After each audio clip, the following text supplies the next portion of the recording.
Alright, we're on. We are live. Welcome everyone to the My Left Eye live stream. Bit later than scheduled, a bit later than usual as well. Had a few things to do this evening, so scheduled a bit later. Sorry I had to put the time back by a further half hour as well. Just had to get everything set up, but I hope you're well. Thanks a lot for joining us. We should be back to the usual time of 7 o'clock next week. Whether this is the first time on the channel or the stream, you're very welcome here tonight. And if you've been here before, then welcome back. I know that this stream might clash with a few others that are on the same time on Sunday evenings. Helen's No Justice, for example. I do my best to try not to clash with other streams that I enjoy watching as well. So yeah, apologies about that change of schedule this week. We should be back to normal schedule next week. Let's just nip over to the lounge. We'll see who's going to jump on the chat first. Yep, if you're not subscribed, just hit the subscribe button and you'll be able to join the chat after just a minute, 60 seconds. Also, please remember to hit the like button, notifications, etc. That really does help us to reach a wider audience, I should say. Okay, what have we got coming up? I'll quickly go over that before we get on to clips, etc. The whole thing in the Middle East is, for want of a better term, blowing up, escalating even further since we were last on stream. So, a little bit of a look at that. There's also been a Tory resignation that's been revealed today, so we'll be taking a look at that. They're all either getting sacked or jumping ship at the moment, aren't they? Really? We'll be taking a look at that. It's the MP who's involved in this blackmail kind of, what was it? Honey trap, that's the one. The honey trap scandal. So we'll have a quick look at that as well. There's some recent protests for Gaza. The main bulk of the show is going to be about the climate crisis though. And Chris Packham was on Laura Kussenberg's show, her regular Sunday show on the BBC. So I'm going to be taking a look at that, adding some commentary, etc. I really do have a lot of respect for Chris Packham. I've had the pleasure of meeting him. For those of you regular viewers on the channel, you'll know that I, your host, Lefty, I should have introduced myself by now, which I should have done at the top of the show, apologies. Yeah, I'm as well as a political enthusiast, analyst, sociologist, an activist, I'm also involved with environmental activism and I'm deeply concerned about the climate crisis at the moment. So that's what the Laura Kussenberg show was about. I've seen one or two bits of it, but most of it is going to be my genuine reaction to the show. I just know that Chris Packham always puts on a good appearance. Probably can't say the same for the other people on the panel, but we'll find out. As I've said before, Kussenberg isn't really one of my preferred journalists. However, the topic of the show was whether concern for the climate crisis is actually in decline, especially among MPs. But I think it just also goes to highlight the state of the main kind of staple political shows that are on the BBC at the moment, for example. And Laura Kussenberg is, of course, one of those prominent quote-unquote journalists. And it's just amazing to see the sort of low standard, because I'm obviously familiar with stuff that she's done before. And if anything, throughout her political career, throughout her sort of media career, journalist career, whatever you'll call it, she has, should we say, made leanings toward the Tory party or in favour of the Tory party before, and gone soft on them in interviews, for example. But anyway, we'll come on to that when we go through that show later. Just want to do a quick, just want to get my stall out briefly. If you're enjoying the stream, if you enjoy our videos, please do consider joining the channel. You can do that from just 99p, and there are a couple of different packages to choose from with different perks including static emojis. I'm going to post a few of those in the chat just now. H. Lukill, thanks for joining us on the chat, and Odin Allfather, great to see you both again. Welcome back.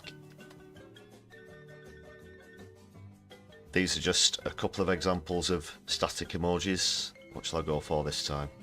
I'll go for Ian Anderson, Palestine and Blur. And of course, the more people who join the channel, the more static emojis we can get. There's also one tailored all around live streams. If you enjoy live streams, there's going to be members only live streams coming up. Also, on the other standard membership package, you can get exclusive videos, etc. So please do check those out and consider supporting the channel in that way. But if you're watching on a playback as well, you can also hit super thanks. If you're watching live, you can also use super chats to help to contribute towards the channel. And of course, you're all lovely people. Those of you who are already contributing, thanks a lot. It's all greatly appreciated. You're all wonderful people. Give yourselves a pat on the back. So we'll get started very soon.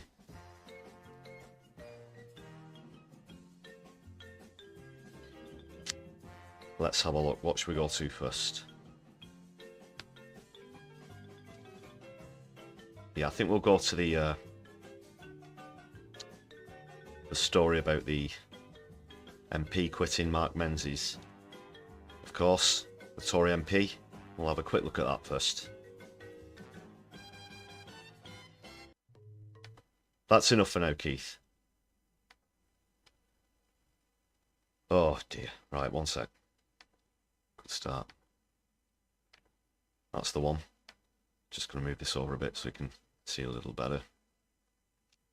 Right, there we go. Just have a quick skim through this. So there he is. That's Mark Menzies. Quite a debacle. So he's been... This is the way the story goes, apparently. So how do we best put this for those who aren't aware of this, the background to this story before? So it seems, I should say, or it's alleged, whatever. Just want to try and cover my back legally, of course. That he's met someone on Grindr, and through one way or another, the person who he's met on Grindr has ended up sort of trying to blackmail him out of £5,000, but he, despite being a member of Parliament, doesn't have £5,000 to spare. But he's also been accused of misusing party funds, and this might come into it. God knows where all this money's going to. So he's shown a pattern of behaviour, it says, falling below standards for MPs. He's the MP for Fylde. Has been accused of using party monies to pay off bad people. Yeah. That's a bit of an understatement, if you don't mind me saying so. So the party can't conclude whether party funds have been misused because money came from a body that sits outside of its remit. But he's previously denied the allegations. So, yeah, it says, just remind you here, he was suspended earlier this week after claims in the Times that he had called a party activist in the early hours of the morning last December to ask for £5,000. And he said he needed... So they'd locked him in a flat, apparently, and he said it was a matter of life and death. But he's also accused of using 14 grand in party funds to pay for medical bills, it says. Medical bills, 14 grand. Don't know how that quite marries up. No further details on that, apparently. This is all, you know, it's not the first time Tories got themselves into a squeeze, or probably been blackmailed before, that's for sure. But I mean, this is ridiculous. The party said it had concluded an internal investigation which found the money sent to Mr Menzies was signed off by the two signatories of Fylde Westminster Group. I don't know if they're going to be dragged into it, the people who actually gave him the money. So he's saying he's been locked in a flat and they won't let him go until he gives them £5 grand. But these people aren't being tracked down, and the police aren't looking for them, seeing as they've essentially kidnapped what sounds like a kidnapping for ransom of a member of parliament. This is all, there's the famous Little Britain sketch, isn't it, where they're at the front of the house delivering the pre-prepared statement to the press while Matt Lucas's character is putting on the shit-eating grin at the side of him. It's one of those. It's the same as one of those. Mithril, how you doing tonight? Welcome back to Livestream, great to see you. Hope you're well this evening. How are things in Morecambe? Great to see you. So there's been a statement here. We do believe there's been a pattern of behaviour that falls below the standards expected of MPs and individuals looking after donations to local campaign funds, which lie outside the direct jurisdiction of the Conservative Party. Its investigation also found Mr Menzies may have breached the Nolan principles, which are supposed to guide public office holders. Yeah, of course. Their selflessness, I should say. Although maybe Tory MPs misread that, and for them it's selfishness, of course. Integrity, objectivity, accountability, openness, honesty, and leadership. Luke Hill, thanks a lot for gifting those memberships. Yeah, thanks a lot. Hope you all start to enjoy your perks. Thanks again, Luke Hill. Much appreciated. So we've got JC Vasco, Nicola Curtin, Phil McCracken, Babum, Becca A, and Andrew Johnson. Yeah, hope you enjoy your memberships. Please do check out the perks.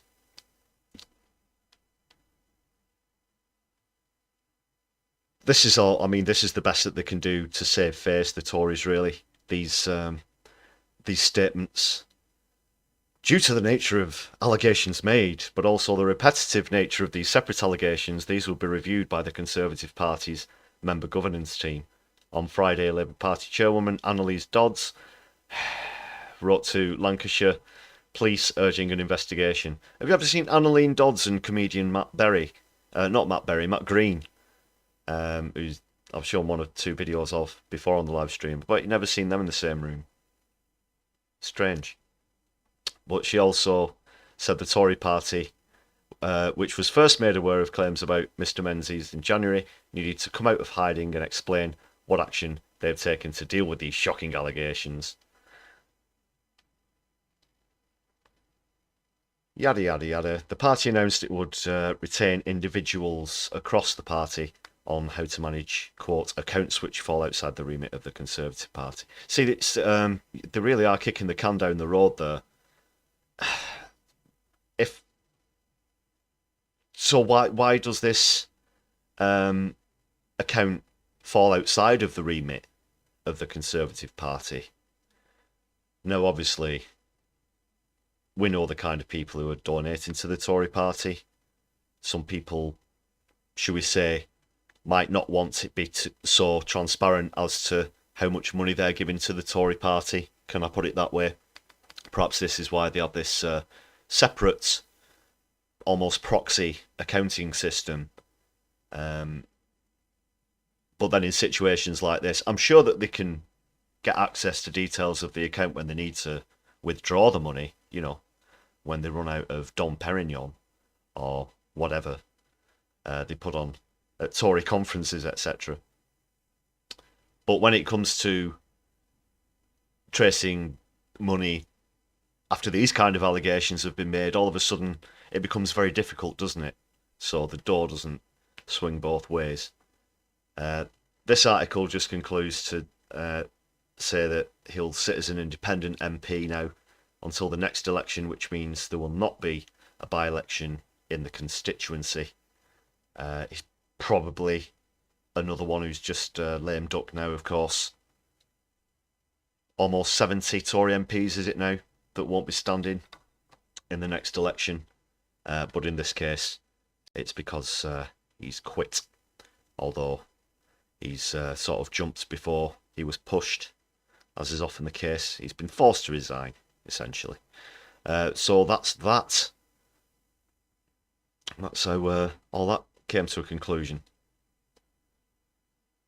Right, before we go on to some of the other stuff I mentioned, I didn't start with a comedy clip this week. There is one I've been thinking about showing you for the last couple of weeks, and I was kind of worried how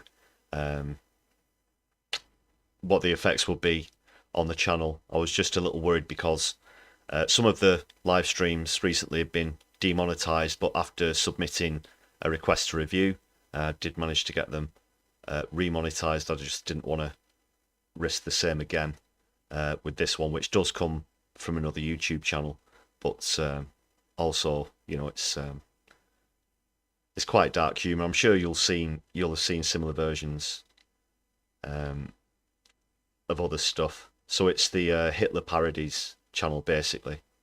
I'm sure you might be familiar with them. And yeah, so let's just go for it. I'm just going to play it. Not now, Keith. We're okay. We're fine for fondue. We're going to have cheese nightmares.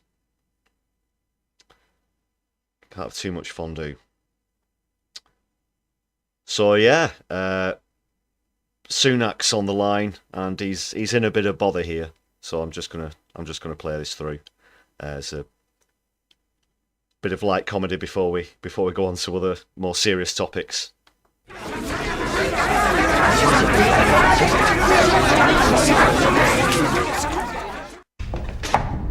Doktor, was ist los? Woher kommt die Schießerei? Mein Führer, darf ich Ihnen zum Geburtstag gratulieren? Wenn er sich ohne Befehl entfernt hat, ist er Fahnenflucht. Führer, wir haben noch keine Meldung. Ich spreche gerade mit Koller. Koller, geben Sie mir Koller. Koller. Hi. Sie wissen, dass Berlin unter Artilleriefeuer liegt. I'm prepared to lose. Hören Sie den Beschuss nicht? We've delivered record funding for the NHS and social care. Schools in England are surging up the global league tables. We're getting the economy growing. We've cut inflation in half. We've delivered the biggest business tax cut in modern British history. And in just the last few weeks, we've seen an incredible £60 billion of investment into the UK. Die Russen sollen eine Eisenbahnbrücke über die Oder haben. Oh yes, well, you know, it's probably. I mean, I think bread probably. Soll mit der 12. Armee die Sache unterstützen. Kommende Generation dankbar sein. Well, the one that we buy, I'm sure now it's about £1.20, and it was about £1 from memory, but it was before. COVID's a kind of seeded thing. Wenn er sich ohne Befehl entfernt hat, ist er Fahnenflucht. Dann suchen Sie ihn eben. Well, we have a whole range of different. We all have different breads in my house. Das sind ja nur 12 Kilometer bis zum Stadtkern. Ist der Russe schon so nah? We inherited a bunch of formulas from the Labour Party that shoved all the funding into deprived urban areas. Then that needed to be undone. I started the work of undoing that. Haben Sie noch Zweifel an meinem Befehl? Ich glaube, ich habe mich klar genug ausgedrückt. I want people to know that the government is on their side. Nur um zu lernen, wie man Messer und Gabel hält. People can judge me how I've acted over the past couple of years. In unserem Staat möglich gemacht. I said on the steps of Downing Street from the first time I addressed the country that mistakes were made. I'm the one that's taking responsibility for that and now going about fixing it. Ist das Feiglinge, Verräter, Versager? Glaube, ich habe mich klar genug ausgedrückt. I know people always like to take the mick out of me for my Peloton that I use, but the reason I have to use this Peloton is because I'm constantly eating either, cookies or cake. Was hat daraus gemacht? Ja, ist das denn wahnsinnig geworden? We should look forward full of pride and optimism for what we can do together to build a brighter future for everyone. That's what I'm determined to do. Mit ihrem eigenen Blut werden sie bezahlen. Sie werden es saufen in ihrem eigenen Blut. The British people won't trust a party that isn't serious with their money. And that's why they vote Conservative. Man müsste die ganze Luftwaffenführung sofort aufhängen. I struggle to know whether to be happy or not with that. Das ist unerhört. Unerhört. Der Russe steht 12 Kilometer vom Stadtkern. Und ich erfahre das sozusagen auf Nachfrage. Mein Führer, vielleicht handelt es sich ja wirklich um Fernfeuer. Sie erwähnten eine Eisenbahnbrücke über die Oder. Ach, Unsinn!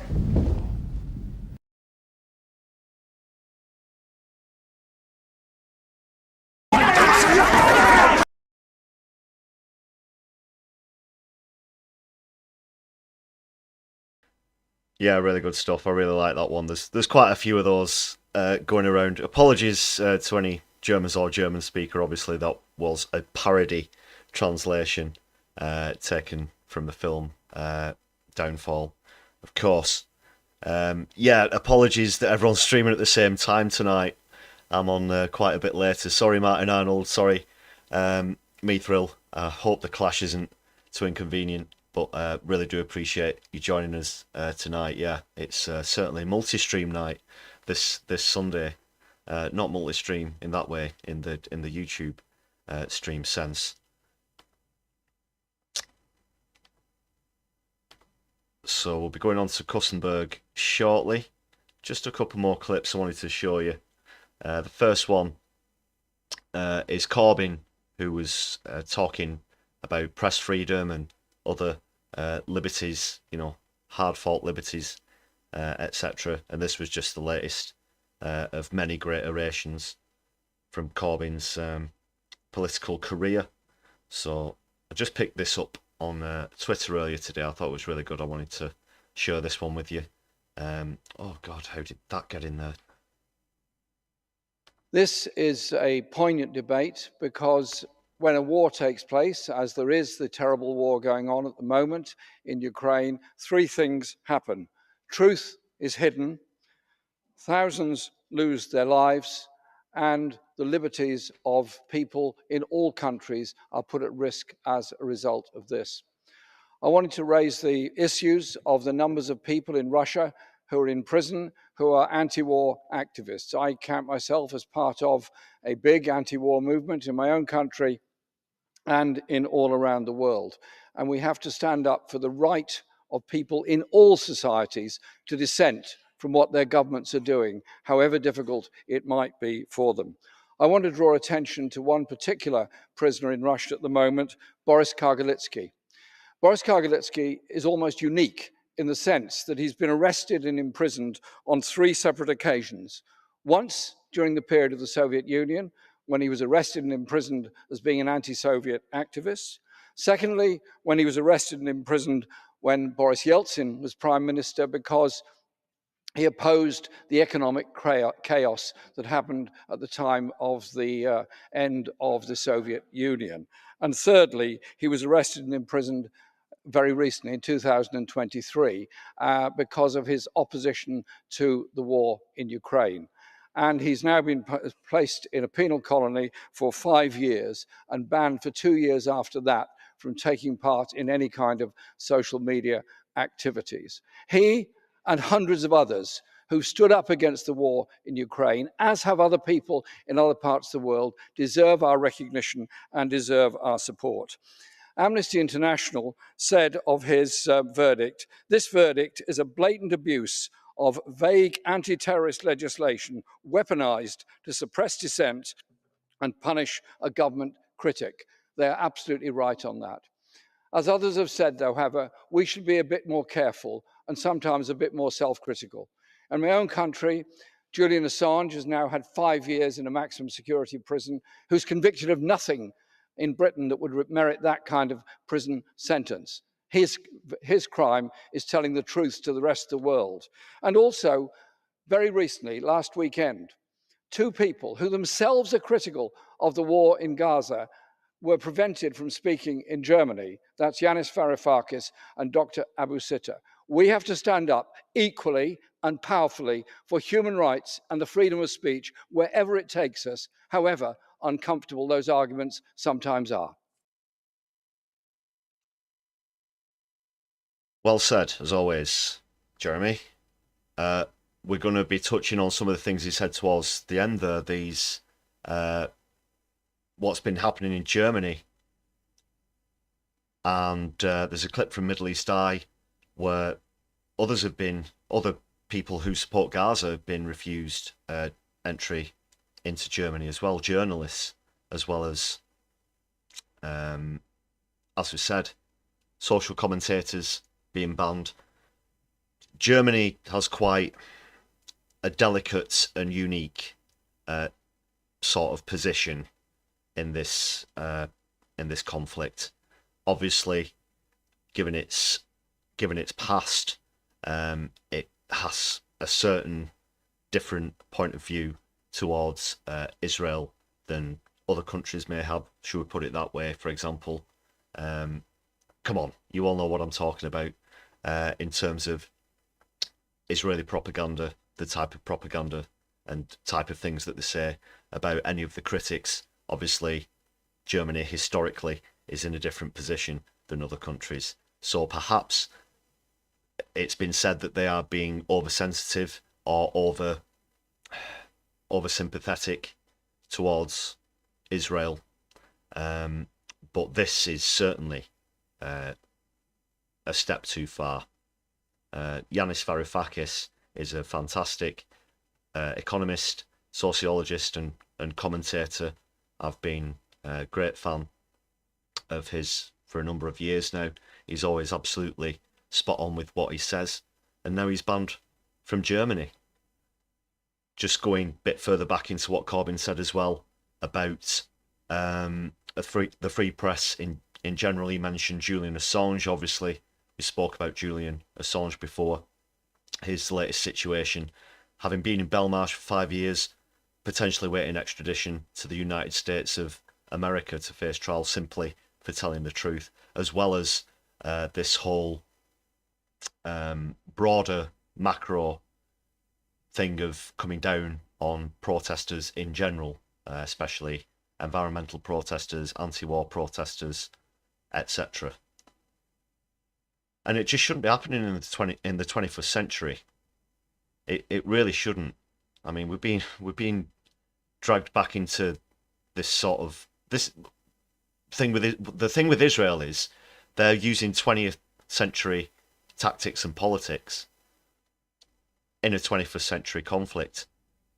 And I feel as though certain forces are always trying to drag us back in, almost as if there's no progress, like we don't learn from history anymore. But we should. And now it almost seems to be along the same lines as it was in the build-up to World War One, as far as I'm concerned, and it's all about alliances and this kind of thing and which side of the fence you sit on, and there's more focus on that than diplomacy and peace talks and actually trying to avoid war in the first place, because there's so much money behind war in the industrial military complex that politicians, world leaders especially, are so happy to see conflicts escalate, because disgustingly that means a lot of private profit for them. And now we're seeing a similar thing mostly over the Russia-Ukraine conflict, and also the Palestine-Israel conflict as well. And that is the last thing that we need.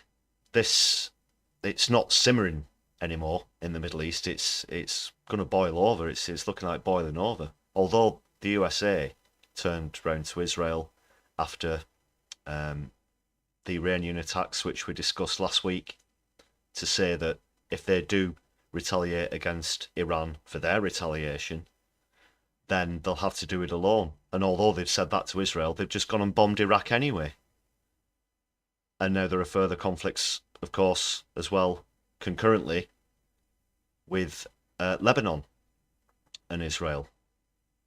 So almost every week or so, we're seeing further escalations, new countries getting involved. The United Kingdom obviously have a military stake in this, as do the United States of America. So now it's really, really worryingly looking like boiling over, but they've really got to do this diplomatically. So that was a really good speech there from Corbyn, absolutely. Just quickly going back to what I mentioned about others not being allowed entry into Germany, here's another example, as I said, this comes from Middle East Eye. My name is Dr. Ghassan Abu Sitta. I've just returned from Germany, where I had been prevented from entering the country for attending a conference in Germany to give evidence on the war in Gaza and my witness statement as a doctor working in its hospitals. So this morning at 10 o'clock, I landed in Berlin to attend a conference on Palestine, where I had been asked, along with many others in the UK, in the United States and in Europe, to give my evidence of the 43 days that I had seen in the hospitals in Gaza, working in both Shifa and Al Ahli Hospital. Upon arrival, I was stopped at the passport office. I was then escorted down to the basement of the airport, where I was questioned for around 3.5 hours. At the end of 3.5 hours, I was told that I will not be allowed to enter German soil, that that this ban will last the whole of April, and not just that, that if I were to try to link up my Zoom or FaceTime with the conference, even if I was outside Germany, or I were to send a video of my lecture to the conference in Berlin, then that would constitute a breach of German law, and that I would endanger myself to having a fine or even up to a year of prison. I then was asked at the end to book a flight back. Sorry, just briefly, I really can't believe that. So if what he's saying there, even if he isn't physically in Germany and he wants to make a statement, he wants to make a testimony to contribute as an eyewitness to what is happening in Gaza to a group of people in Germany who then play or broadcast the video either at a conference, online, whatever, then he, despite not being in German territory, would be liable to up to a year in prison. You're going to have to excuse my language now on the live stream, because there's quite a few things that have really been getting under my skin lately to do with this. And I can't fucking believe this. In the 21st century, that laws like this could... I mean, is that real? I can't say that I know anywhere near as much about German law as I do legislation in the United Kingdom, but that just shouldn't happen. That just really shouldn't happen. And there's no controversy over what he wants to say in his statement, in his testimony. I'm sure of that. He's an eyewitness. He's a doctor. His name's Ghassan Abu Sitta. By the way, sorry. I didn't mention that just before I played the clip. But he must have seen some horrendous things. I've seen quite a lot on social media, as I always say, the kind of stuff that I don't show on live streams because it's far too graphic. But I've seen situations where doctors are openly weeping at what they've seen, but they still have to pull themselves together and go back to the emergency room to deal with the next patient. But they certainly say that seeing is one thing, but actually being there is another thing. And I'm sure that you've all seen similar things that I have, things that have turned your stomach, things that have made you feel physically sick in what's going on in Gaza, in Palestine at the moment. I certainly have been overwhelmed on several occasions, so I can't imagine the scale of emotion, what it must be like for Dr. Ghassan Abu Sitta and others who are doing such amazing work under the most appalling conditions you can imagine. And I've heard recently this week about single-use syringes, etc., medical equipment being reused out of necessity.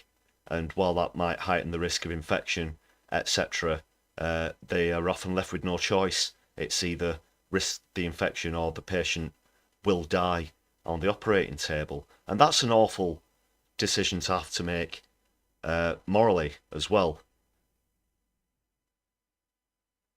But doctors have taken an oath. They have to save lives. And to see countries attempting to censor and silence them in this way, in particular Germany, is just beyond belief. To the UK, my passport was taken away from me, and then I only got my passport back as I was boarding the plane. Literally a papers please situation. Papers please, you know. We're seeing a lot of history repeating at the moment, not the kind of history that we'd like to see, not the kind of progressive things that have happened in the past, but unfortunately history repeating in the sense of warmongering, censorship.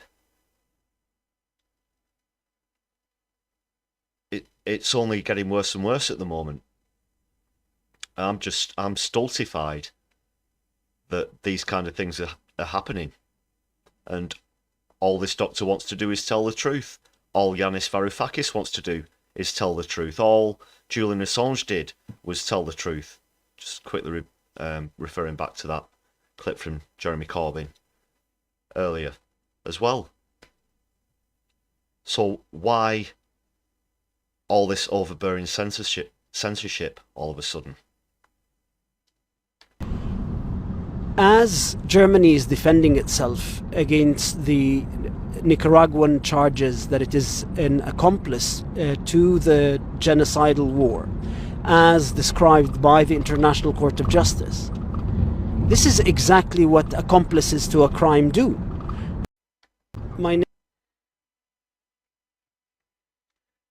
Yeah, he's correct, and Germany are complicit in this. I'm sure that there's perhaps some lobbying influence going on here, Israeli lobbying influence, and given Germany's history, as we know, in the mid-21st century, perhaps they're more willing to go along with Israel. Who knows? Who knows? But they certainly seem to be falling into this, the trap, the ASBS trope. You know what I'm talking about. Just going to quickly read out a couple of comments. Oh, I've got a moment or two. Yeah, 1984, levels of nonsense. Absolutely right, Mithril. Those who learn nothing of history are doomed to repeat it. They are. And I've often questioned, not just because of these ongoing conflicts at the moment, but several times in the past, what did our forefathers fight for there in Europe? You know, twice in the last century, with millions upon millions of lives lost. Have we not learned anything? Have we not learned to keep peace instead of just reverting to war? However, that's just the German government's position. But fortunately, I'm going to try and bring this to this segment to a slightly happier conclusion. Fortunately, the people of Germany are still going out in force and using their voices and protesting, calling for a ceasefire in Gaza. Got a brief clip here from yesterday's protest in Leipzig. We've also shown massive protests in Berlin as well before. So the people on the streets, at least, know what's happening, and they're continuing to protest and continuing to put pressure on politicians.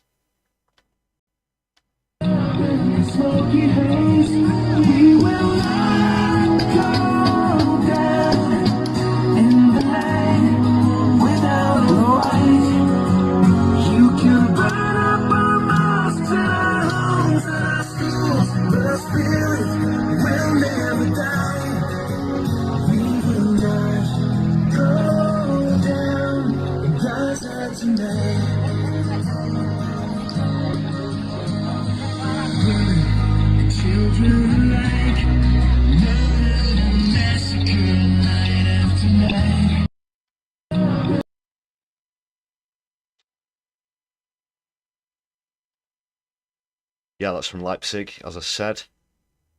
People out in force again. There was also a really well-attended one in Dublin yesterday also. The Irish continuing to show massive support for Palestine. It does appear that they're going to be one of the latest countries to officially recognise Palestine as a state, joining Spain and others. Don't adjust your sets, as they say. There's part of this clip that is deliberately sped up, so don't worry. There's no malfunction. Just so you know.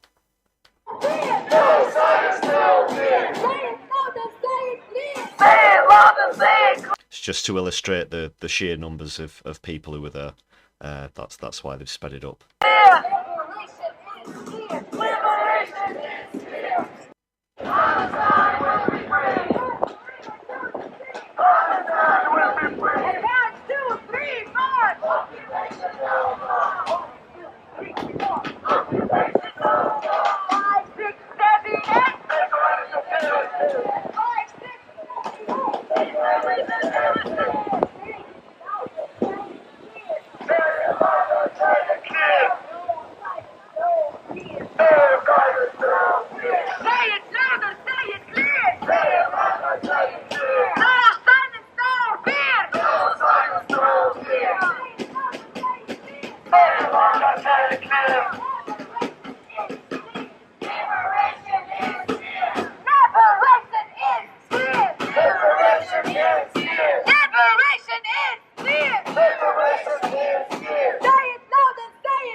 Oh, I don't know why the audio cut off there, but look at those numbers coming through. Tens of thousands. We've seen this consistently in so many cities across the world, of course. So they're just a couple of examples there. And as I said, the Irish always showing massive amount of support for Palestine, as always. Yeah, and just a reminder, let us know if you've been on any of the demos lately, what your experiences have been. I want to quickly touch on this. Just pluck an adjective out of the air, I guess. This bastard, this douchebag, who attempted to disrupt one of the Gaza marches in London recently, and just coincidentally happened to have some people with him filming at the time.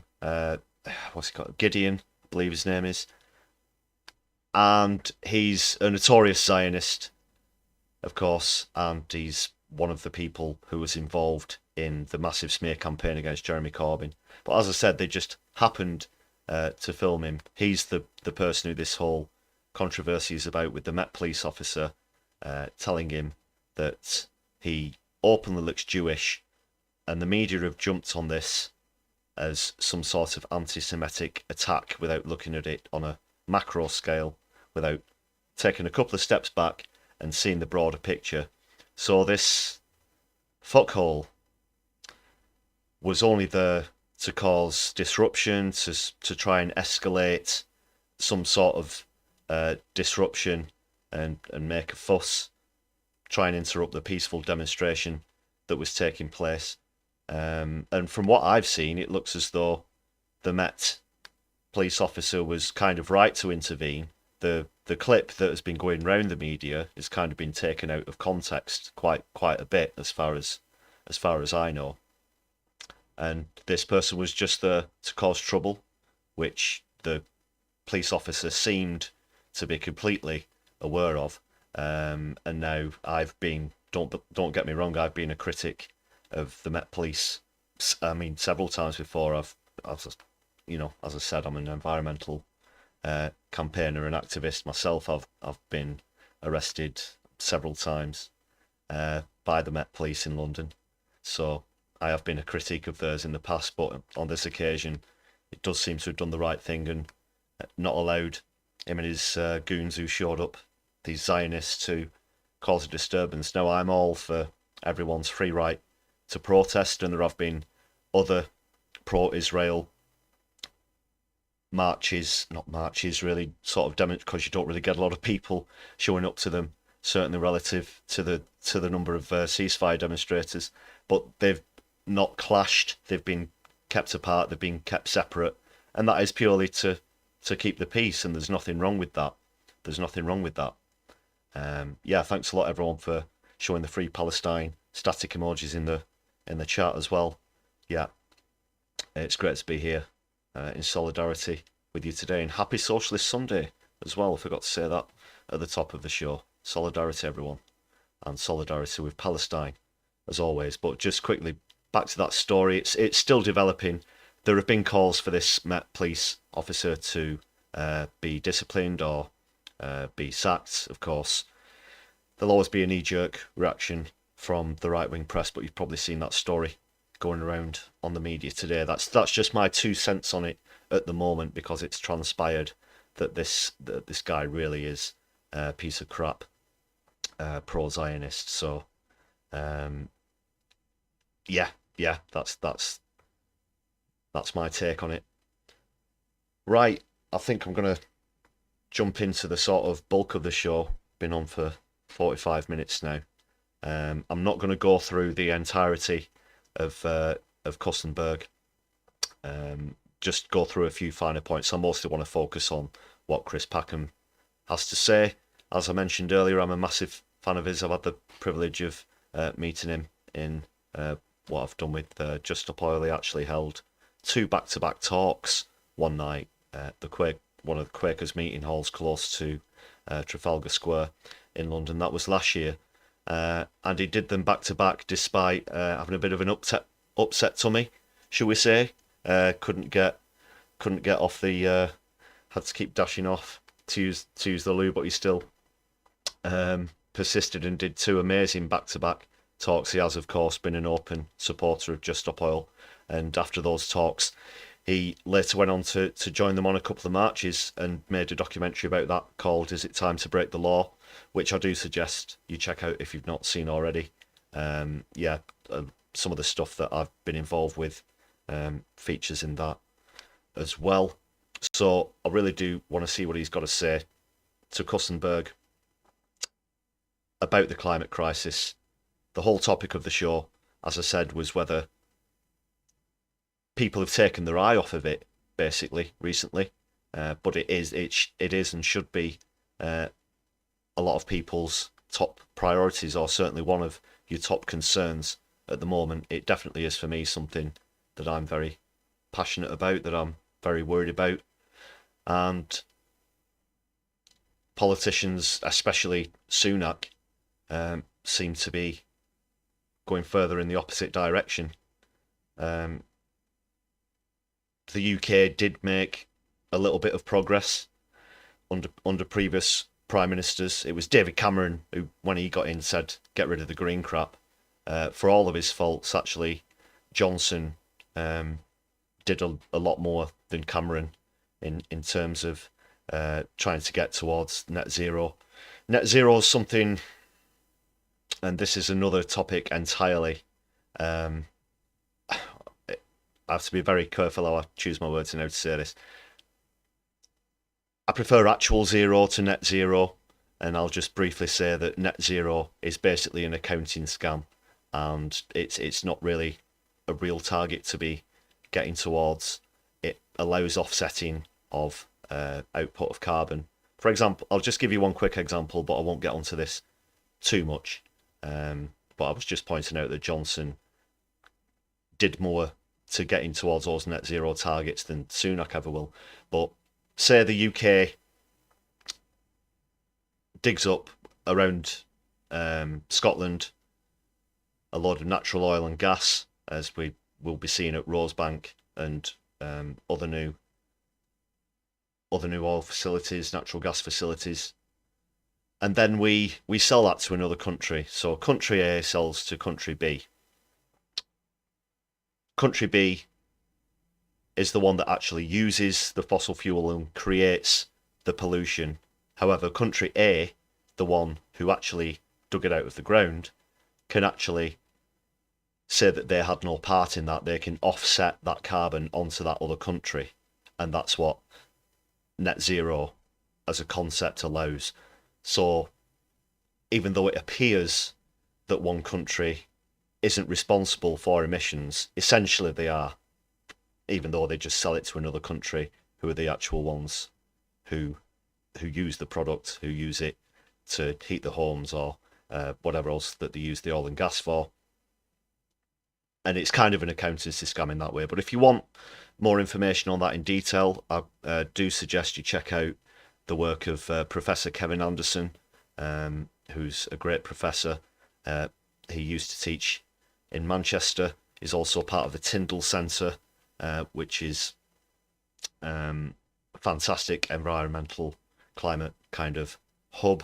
So do check out his work, Professor Kevin Anderson. He's also a former government advisor, but now he's not being paid by the government. He's a lot more free to speak about these kind of things. He's got a YouTube channel himself, which is called Climate Uncensored, so you can see a lot of his recent work on that. It is, if you want the actual real granular detail, then he's your man to go to.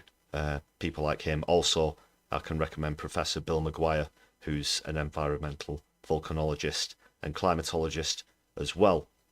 So let's get into Kussenberg. Just like I said, I'm not going to show the whole thing. Just bear with me while I realign. Try and get this. There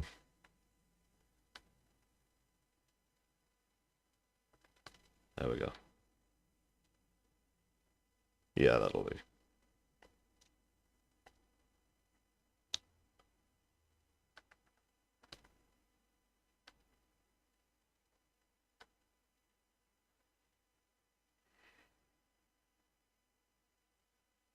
Right, I'll bear with me. I'll just I'll take it from the start. I'm not going to really. I'm pretty sure I know what Claire Coutinho, who you can see there, is going to what she's going to say. So actually, I'll just put this full screen instead of playing it that way. So yeah, let's just go there. Yeah, Claire Coutinho, I can more or less predict exactly what she's going to say. So I'll just try and go from the start and then skip through to Chris Packham. Hope you can see that okay.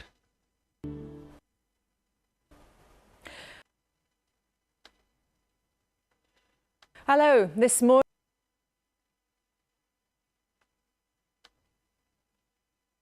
the planet, protest and politicians in trouble.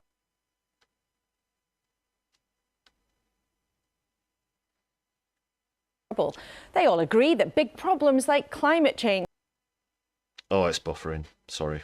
need fixing. But is Rishi Sunak more better. interested in trying to cling on? Yada yada yada intro. Just not the prettiest week for politics.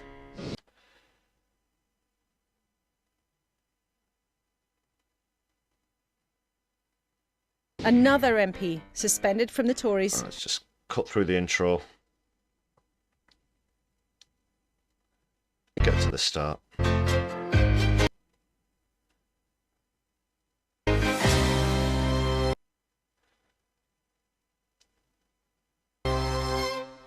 Morning. Well, with us for the first time Sorry about the buffering. to answer that question is the Energy and Net Zero Secretary Claire Coutinho, and she's joined for Labour by the Shadow Justice Secretary Shabana Mahmood. Hello to both of you over there. They will both hear how the boss of the government's climate watchdog, Chris Stark, thinks politicians are all in fear. It's London Marathon Day, so welcome to you. We're on BBC Two, but you might recognise some of the runners. Hi, Laura. Oh, it's Jeremy. Oh God, I've got it written down here somewhere. It's going to be quite Jeremy a Hunt. tough one. Maybe not quite as tough as some of the questions you asked me. Oh well. Right, bear with me 1 second, guys. Yeah, because I left that clip still running. there. Let's see how they get on a bit later on. And with me at the desk today, eco-warrior and broadcaster Chris Packham, the Lib Dems Shadow Foreign Affairs spokesperson Layla Moran, and the businessman Luke Johnson, former chair of Pizza Express and now the chairman of Gales, the bakery chain. Let's start, though, as ever, with what's in the news this morning. The Sunday People's on the same theme as we are. It says right, that okay, Just Stop Here we Oil go. are planning to wreck people's holiday plans by storming airports this summer. Yeah, that is something that's going to be happening, and Just Stop Oil have been very open in saying that they're going to be disrupting airports in the summer. That's Phoebe Plummer on the front of the article there. You might remember her as one of the soup throwers on the Van Gogh sunflowers back in August 2022, that was.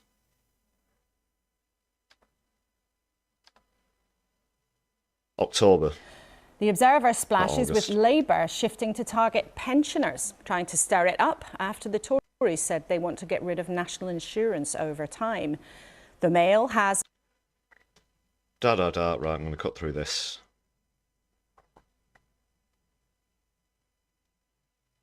Right, I would just want to get to this bit with the guy from CCC.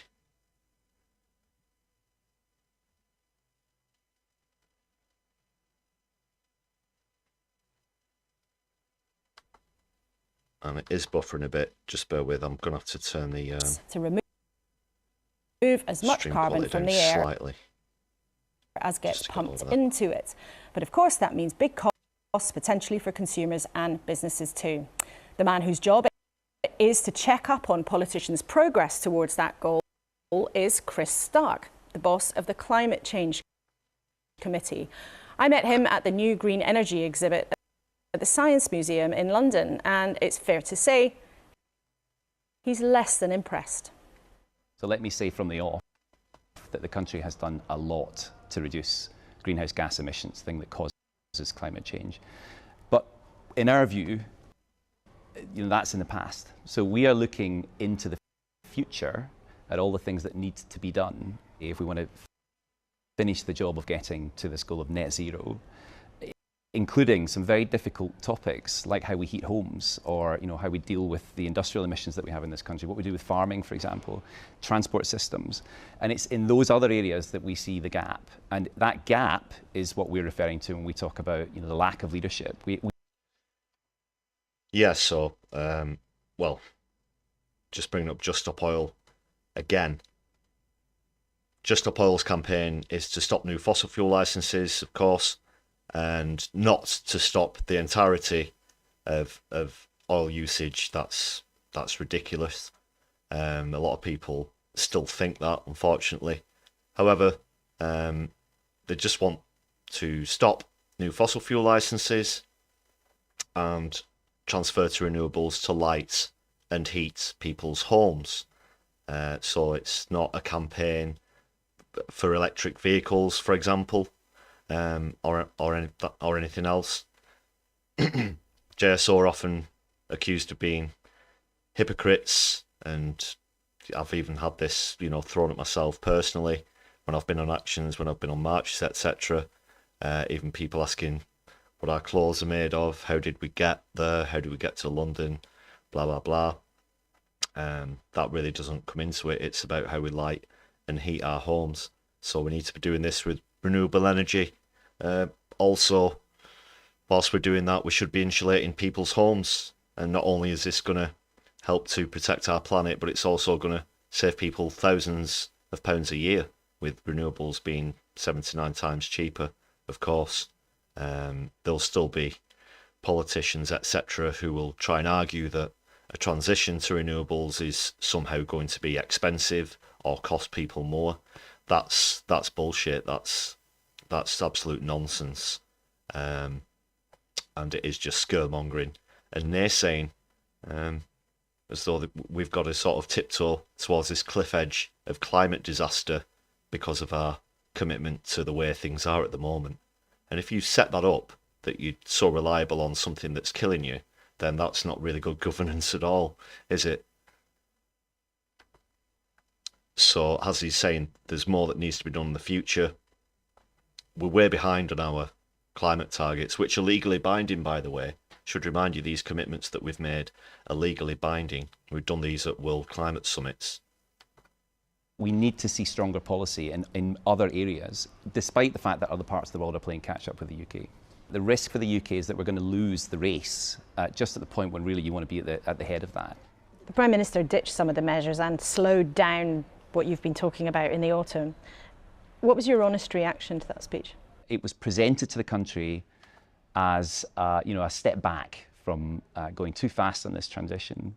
And indeed, in the speech itself, we talked a lot about the need to reappraise lots of the steps that take us to net zero. My honest answer to that is I think it's set us back. So I think we have moved from a position where we were really at the forefront, pushing ahead as quickly as we could on something that I believe to be fundamental to the UK economy, fundamentally beneficial to the people living in this country, whether you care about the climate or not. Yeah, let's just be clear. Rishi Sunak doesn't give a fuck about climate change. That much is clear. In fact, his own family are set to profit by billions from the new licenses that he himself is issuing. It goes that far, his commitment to continual use of fossil fuels.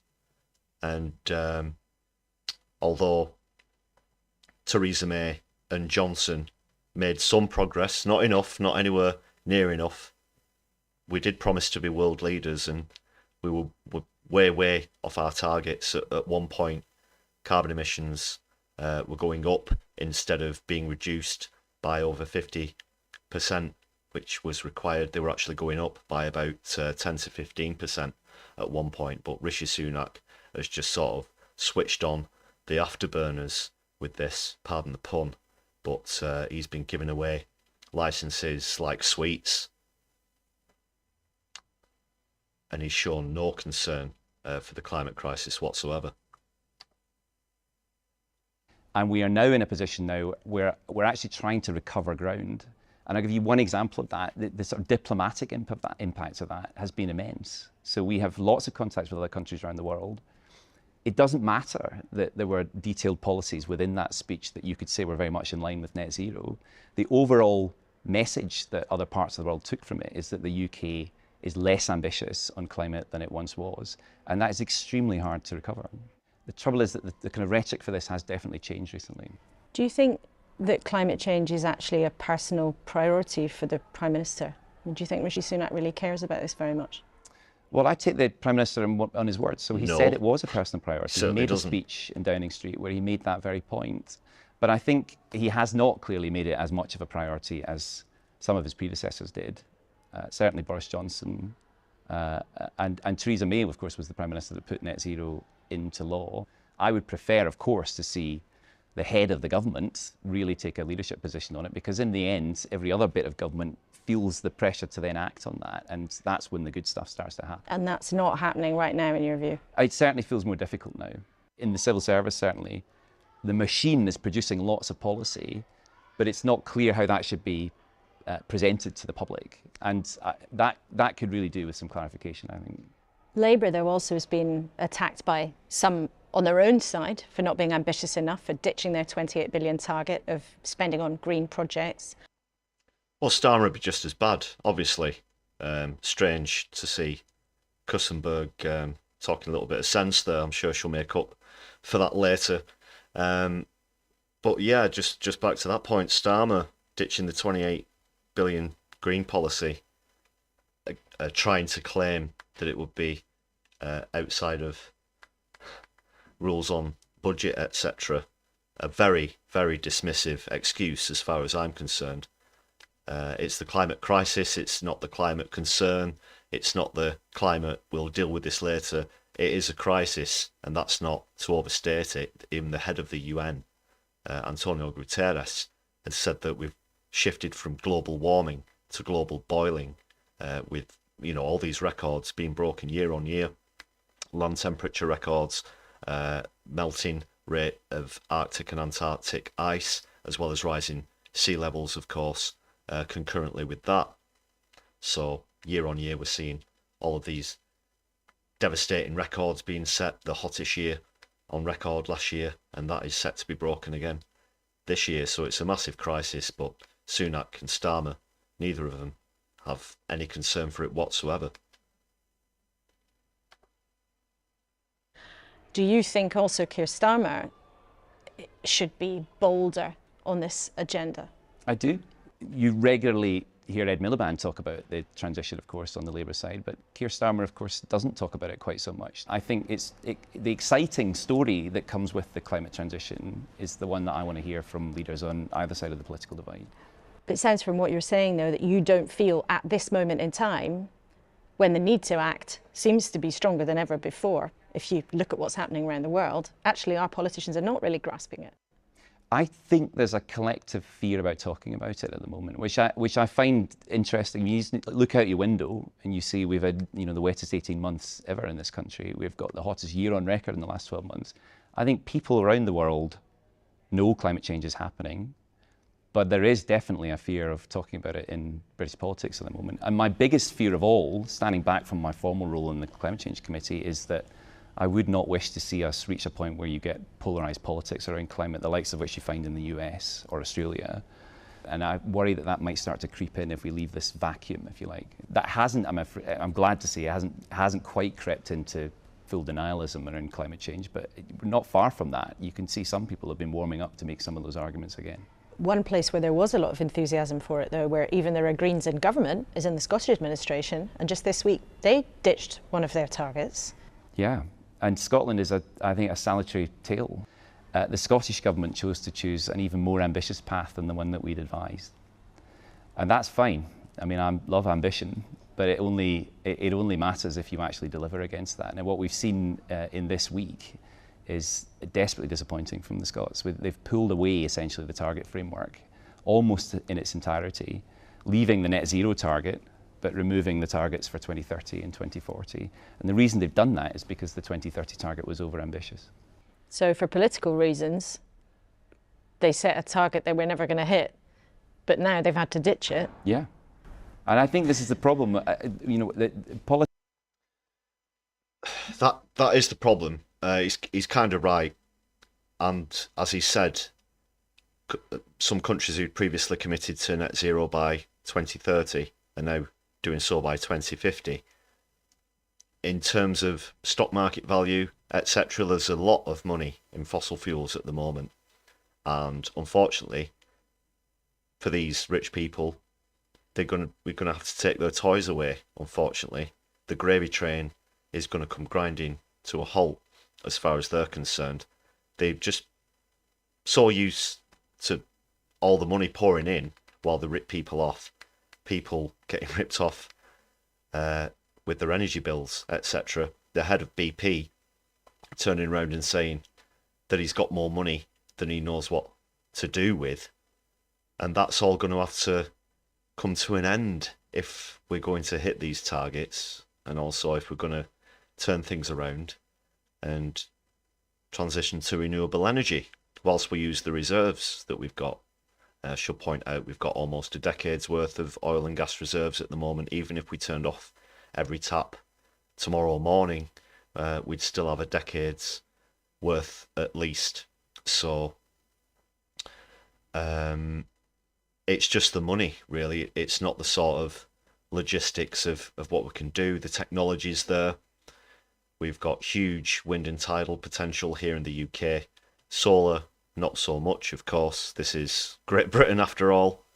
And the storage solutions are there as well for any of the naysayers or deniers. However, it's very hard to prize this money away from these rich people, given the amount of influence that they've bought themselves over the decades, turned into centuries now, with these massive global oil companies, and a lot of international diplomacy is based on which countries have fossil fuels, which countries want to buy fossil fuels, and there's going to be a lot of change required there as well.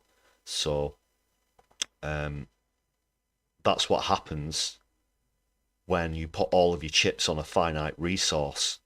At one point, that resource is going to run out, and if your entire economy or other things that would massively influence your country, whether it's in terms of diplomacy or GDP, then you've really put yourself in a very difficult position. You've painted yourself into a corner if you feel as though you're that dependent on the thing that's actually going to kill us all, you know. You know, not wanting to sound too dramatic, this isn't something that's going to happen overnight, but the path that we're heading on at the moment is going to see a massive food shortage around the world, as we all know. The areas that are going to be hit by the climate crisis the worst are areas which produce a large amount of the world's food. Ukraine, for example, produces 80% of the world's wheat. That's right along the belt of countries that are having these record temperatures during summer. Even here in the UK, farmers are already struggling to provide produce. There's also going to be a refugee crisis, the likes of which has never been seen on the planet before. We're talking about 1 in 8 people being killed or displaced by the climate crisis in the coming decades. 1 in 8 people. We're talking about 1 billion people at least who are going to be climate refugees. If you think the right wing are up in arms now about the so-called refugee and migrant crisis in the UK, then just wait until the worst parts of the climate crisis truly hit, because every country is going to be overwhelmed by hundreds of millions and billions of people, and people aren't just going to stay where they are and die and just give up the ghost. That's not human nature. People are going to move. They're going to have to move, because where they currently live in is going to be uninhabitable. They're not going to be able to feed themselves. They're not going to have access to clean water. They're going to have to go somewhere. And that, unfortunately, given the geopolitical situation at the moment, is going to lead to a massive rise from the right and on the right, who, of course, the first thing they'll do with any problem is try and point at migrants, try and blame people from other countries. But there's also going to be a massive amount of conflict and war, as there's this kind of last grasp for natural resources. And I think that is actually coming into play now in terms of geopolitics. We've seen that America and Israel have already got eyes on the natural resources of Palestine, for example. And I'm sure it's just a coincidence that America choose to aid occupations, invasions of other countries that have large amounts of fossil fuels, as we saw with Iraq, Afghanistan, for example, recently.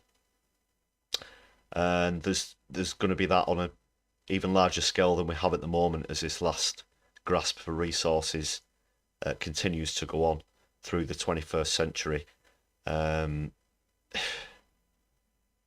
I was going to put my money on it, if you wanted a sort of firm estimate at the moment, I would say that this kind of shit is about to hit the fan definitely towards the end of this decade, going into the early 2030s.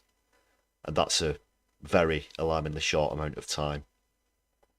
There is a fantastic climatologist as well, Professor David King, who made a prediction. He said that what we do within the next 2 to 3 years will determine the future of humanity. But what's worrying about that statement is that he made that almost 2 years ago.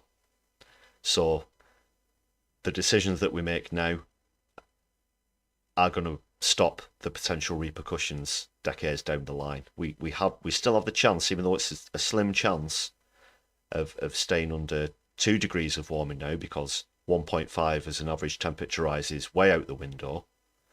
That's been confirmed. We had that this year, and that's going to get higher and higher. But we still have a slim chance of staying above 2 degrees. Every sort of fraction of a degree of average temperature rises means massive amounts of change for ecosystems. That's why you might think just half a degree centigrade on average, that's nothing. All of the climate deniers, of course, will try and say that climate has forever been changing, but this is definitely man-made. We've definitely accelerated things, and it is definitely the primary cause of climate change. Human-caused climate change is 10 times worse than any geological event, whether it's volcano eruption or the natural processes that release carbon dioxide into the earth. 10 times that amount. So anyone who says that this is just a natural change and that climate change isn't human caused is talking out of the backside as far as I'm concerned. Let's just get back to the clip. Politics and political ambition is exactly what we need in climate change, but that was a bridge too far. There wasn't a credible path to that target. We were the first to say that, incidentally, and we gave them advice on the sort of steps that you would need to take to hit that target, but they weren't politically palatable. The costs to business are potentially massive. The cost to consumers are personally massive to many people if they look. No, Laura, that's wrong. They wouldn't be, and they shouldn't be. The people who should take any financial hit are people like BP, who have said that they've got more money than they know what to do with. The people who've been profiting from the destruction of our planet for decades are the ones who should pay, not consumers. A transition to renewable energy would be cheaper for consumers, much cheaper. People wouldn't have to choose between heating and eating. People wouldn't be panicking when the bills come through. Instead of bills being in the thousands and thousands and thousands of pounds per annum, you'd be talking about mid to mid-high hundreds. That's just how cheap renewable energy is, because you don't have to dig underneath this, the floor bed of the ocean. You don't have to dig into the ground. It's very quick and very cheap to set up wind, offshore and onshore wind, as well as tidal power farms as well. So I won't hear any nonsense that a transition to renewable energy would be bad for consumers, because that's literally the opposite of the truth. And either Kussenberg's stupid or she's speaking at the behest of those who already have the grips on the energy market. The BPs, the Shells, the Exxon Mobils of the world.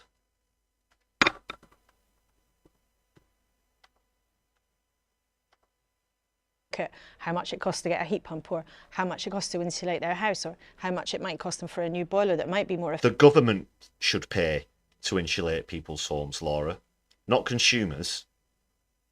It will pay for itself, not just in terms of having a livable future, but financially as well, because people wouldn't have to use as much energy in winter if they had decent insulation. We've got the leakiest homes in Europe, in Britain, in terms of insulation.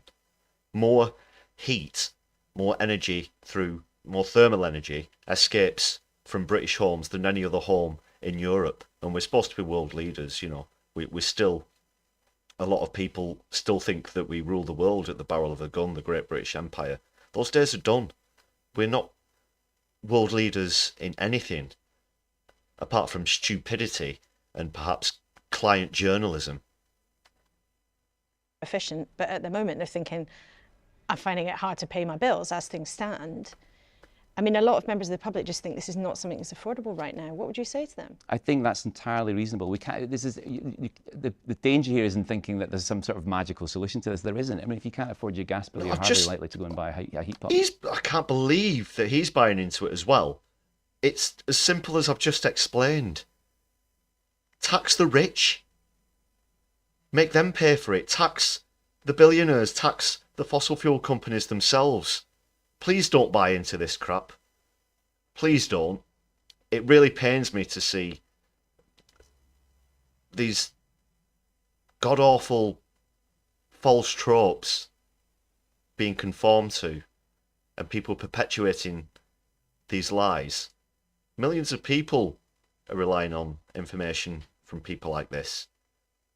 And to try and scare people off of a transition to renewable energy by making out that it's going to cost consumers more is just fucking irresponsible.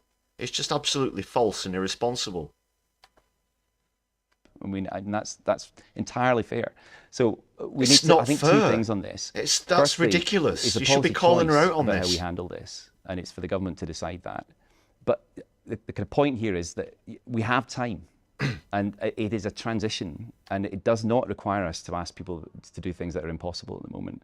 What we need is a plan that looks across 10, 15, 20 years and plays out for the country. A lot of people in politics, though, now say is actually we should be drilling more in the North Sea. We have gas and oil off our own waters. Shouldn't that be the solution? What do you say to that? Well, we do have gas and oil in the UK. We've had it for a long time. And I think the most interesting thing of all about the story of oil and gas when it comes to climate change is that the reserves that we have in the UK largely will be done by 2050. The fact is we won't have anything left by 2050. That's true. Therefore, we have to replace it with something cleaner. Yes. And we've, instead of focusing on that transition, a genuine transition towards something cleaner, my experience of the last couple of years at least is that we've That's 25 years and it's all gone. It's going to be gone. So we're not going to have any other choice. He's moved back to talking a bit more sense here now. But that is true. We passed peak oil ages ago. Politicians on all sides of the political debate wasting time actually on discussing things that don't matter, like new oil and gas licenses. There is a marginal benefit to energy security to the country in having new oil and gas licenses, but it doesn't change the geology of the country. But sometimes do you feel climate campaigners have been a bit, I suppose, holier than thou sometimes? Maybe they've not made the argument properly. And you yourself were criticised for suggesting in an email that you get someone in your team to use technical language to try to explain something away. I mean, was that a mistake? But more broadly, do you think climate campaigners have sometimes just got the tone wrong? So climate campaigners are often their own worst enemy. And we've been through various periods on the campaign to tackle climate change where I feel they've been more useful.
than others. And I listen. I find in the recent years that the climate campaigners have actually caused us a problem in the discussion of climate change. Definitely, it has been part of the discussion.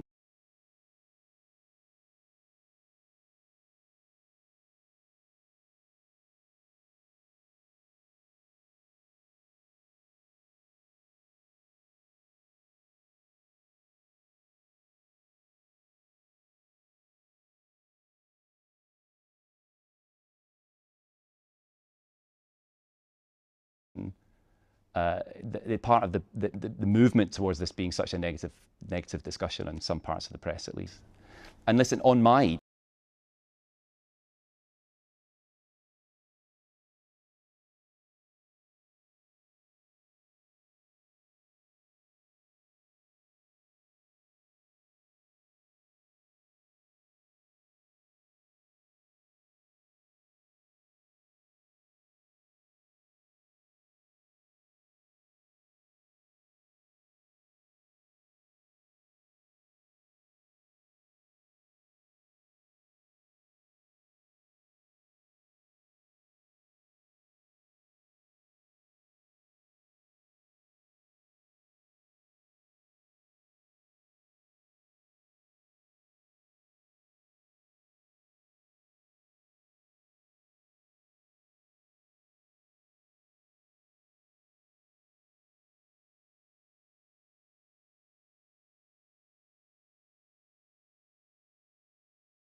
I mean, I'm passionate about the work that we produce in the Climate Change Committee. And that particular story in the Telegraph was about, I felt, a misrepresentation of our work. And that email was a private email, and I stand, you know, Sorry, my mic wasn't of course on I there. regret that it made its way into the public domain, but I stand by what I was saying behind it, which is that we produced. Sorry, I realised I just paused it and then I was talking for like a minute without my microphone on. Apologies about that. I was just pointing out that, yeah, apologies once again. Just trying to point out that, you know, he's trying to criticise protesters in general, but the only way that they manage to get onto the mainstream media is by using disruptive tactics. If you want to look at GB News interviews, Talk TV, etc., JSO are happy to go on those kind of shows, even though people are going to like pile on them and try and set them up and try and embarrass them, even though they usually fail, you know, massively, the likes of Jacob Rees-Mogg, etc. But if you look at when JSO spokes such as Zoe Cohen, Sean Irish, James Skeet, etc. have been on these shows, they actually manage to get a voice on mainstream media about how urgent it is. And then the Overton window can shift, and hopefully more people, more organisations will start to come on board as well. People like Greenpeace. Yeah. Limey Redneck, thanks for popping in. Yeah, you say you can't stop, but you dropped a like. Thanks a lot for that. Phil McCracken, no, it wasn't finished. It was just a slight technical hitch with my microphone there. Apologies for that. Just quickly going over the points that I made again. I'm really not happy with this guy's appearance on Kossenberg. So, as I said, I'm going to skip to Chris Packham just after he's finished. But I think this guy, if he's the head of the Climate Change Committee, he certainly should be putting forward a sense of urgency a lot more than he is. He's kind of like, meh, we were okay, we could do more, this or that. And now he's just trashing climate protesters, for causing a small amount of disruption. If you think a road being stopped for an hour or two is disruptive, just wait until the climate crisis hits, Unfortunately, a lot of people aren't going to realise just how bad it is until the water's lapping up around their ankles, or, we're getting towards 45, 50 degree summers. High quality work, and I'm absolutely passionate about making sure that people understand what we produce. Here where we're sitting in this wonderful gallery, there was a protest not so long ago. There were people here basically shutting the place down. You clearly feel that that kind of protest has been detrimental to the cause. I do, actually. I mean, I think we've got to view this as a genuine transition. What is wrong with this guy? We've got to be more tolerant of the fact that we are not simply going to switch this stuff This is, off. I mean, this is just, look at her nodding along like a nodding dog in the back of a frigging car. I mean, this is a setup. This really is a setup. The kind of things that we're looking at in the next couple of decades. And it was summed up very well in the film Don't Look Up. If you've not seen that before, where they use, a meteor heading towards planet Earth as a metaphor for climate change. They had to delay the release because it was supposed to come out during COVID, and a few people thought that the metaphor would be that it was for COVID transmissions and not climate change. But Adam McKay is a fantastic director, and that just sums it up. We should have the same amount of urgency as we would a meteor heading towards the planet. 100% certain, gonna hit and destroy large swathes of humanity. That's one of the best ways that you can sum it up. Transition is the fastest transition that everyone supports. So that bit of it, I think it needs more work. One of the just quickly in the comments, Phil McCracken, Dubai had that massive flood as well, as we saw this week. Satnav, thanks a lot for joining us on the chat. Says she came over from Helena's No Justice stream. Yeah, massive fan of Helena's work as well. You're very welcome here, Satnav, this evening. You said we're seeing nothing yet. This is kindergarten compared to what is coming. Absolutely, 100%. This is nothing. This is just a sort of opening act, the warm-up act of climate change. 30 inches of rain in less than 48 hours. Yeah. Oh, I don't know about cloud seeding. I'm not going to go there. I'm not going to go there on the stream. Scribby, welcome to Livestream membership. Thanks a lot for joining us this evening. Hope you're well. Yeah, check out the perks on the channel. Hope you enjoy them. We've got some static emojis if you want to use those in the live chat. Got other perks as well. Thanks a lot for being here. We'll just get through the end of what this guy's got to say. Chris, is that his name? From the Climate Change Committee. And then I'm going to get on to Chris Packham. Or maybe I'm getting his name mixed up. Bear with me. The former Prime Minister is knocking around at the moment. Liz Truss has been actually that the Climate Change Committee is something that should be got rid of. It's one of those faceless quangos that is far too political, is far too woke. You're doing work that sort of nobody asked for. What would you say to suggestions that actually the Climate Change Committee shouldn't exist? Well, look, Liz Truss is the elected politician here. But if our concern is it's a faceless quango, here I am. So here is my face. I think she's wrong. I mean, I'm very happy to say that. We have these institutions in place because they point to the long term. They look beyond the electoral cycle. I notice he's not really coming up with any solid solutions. That's another thing I'm critical of here. He's very happy to criticise climate protesters. However, he's not saying how he believes things should be done. And like I said before, the only time we've had real meaningful change in societies is through disruption. Unfortunately, you can't make an omelette without breaking a few eggs. Okay? Cool. They don't make decisions on behalf of politicians, but they are there to provide informed technical advice. And I think we would be poorer without them. They need someone marking their homework, is that what you think? Oh, I'm very happy to mark their homework, and that's a very. I mean, I will miss that bit of the job. Well, immensely, Sunak's but going to yeah, it's fail important his to have homework absolutely homework. disappointingly. Chris, Yeah. thanks so much for talking to us. Thank you. Well, let's talk about that all straight away with the Energy Security and Net Zero Secretary Claire Coutinho, who's with us for the first time this morning. Welcome to the programme. We heard there very clearly Chris Stark, who's the expert on all of this, say plainly this is not such a priority for Rishi Sunak as it was for his predecessors, and his decisions have the communities as well. She's going to say yada yada yada, long-term plan. We are committed to this. We are just, you know what you get. You know what you get from any Tory, let alone Claire Coutinho. Don't get me started. So listen to that on BBC Sounds. So what did our panel make of what she had to say? Chris, I have to come to you first. You've made a huge part of your life's work campaigning on climate. I believe you're also trying to take the government to court over their backtracking, what you would describe that. I am taking them to court, and I've won the opportunity for judicial review on backtracking on those 3 policies that you mentioned. So, Claire... Yeah, he is. Just a bit of background on that.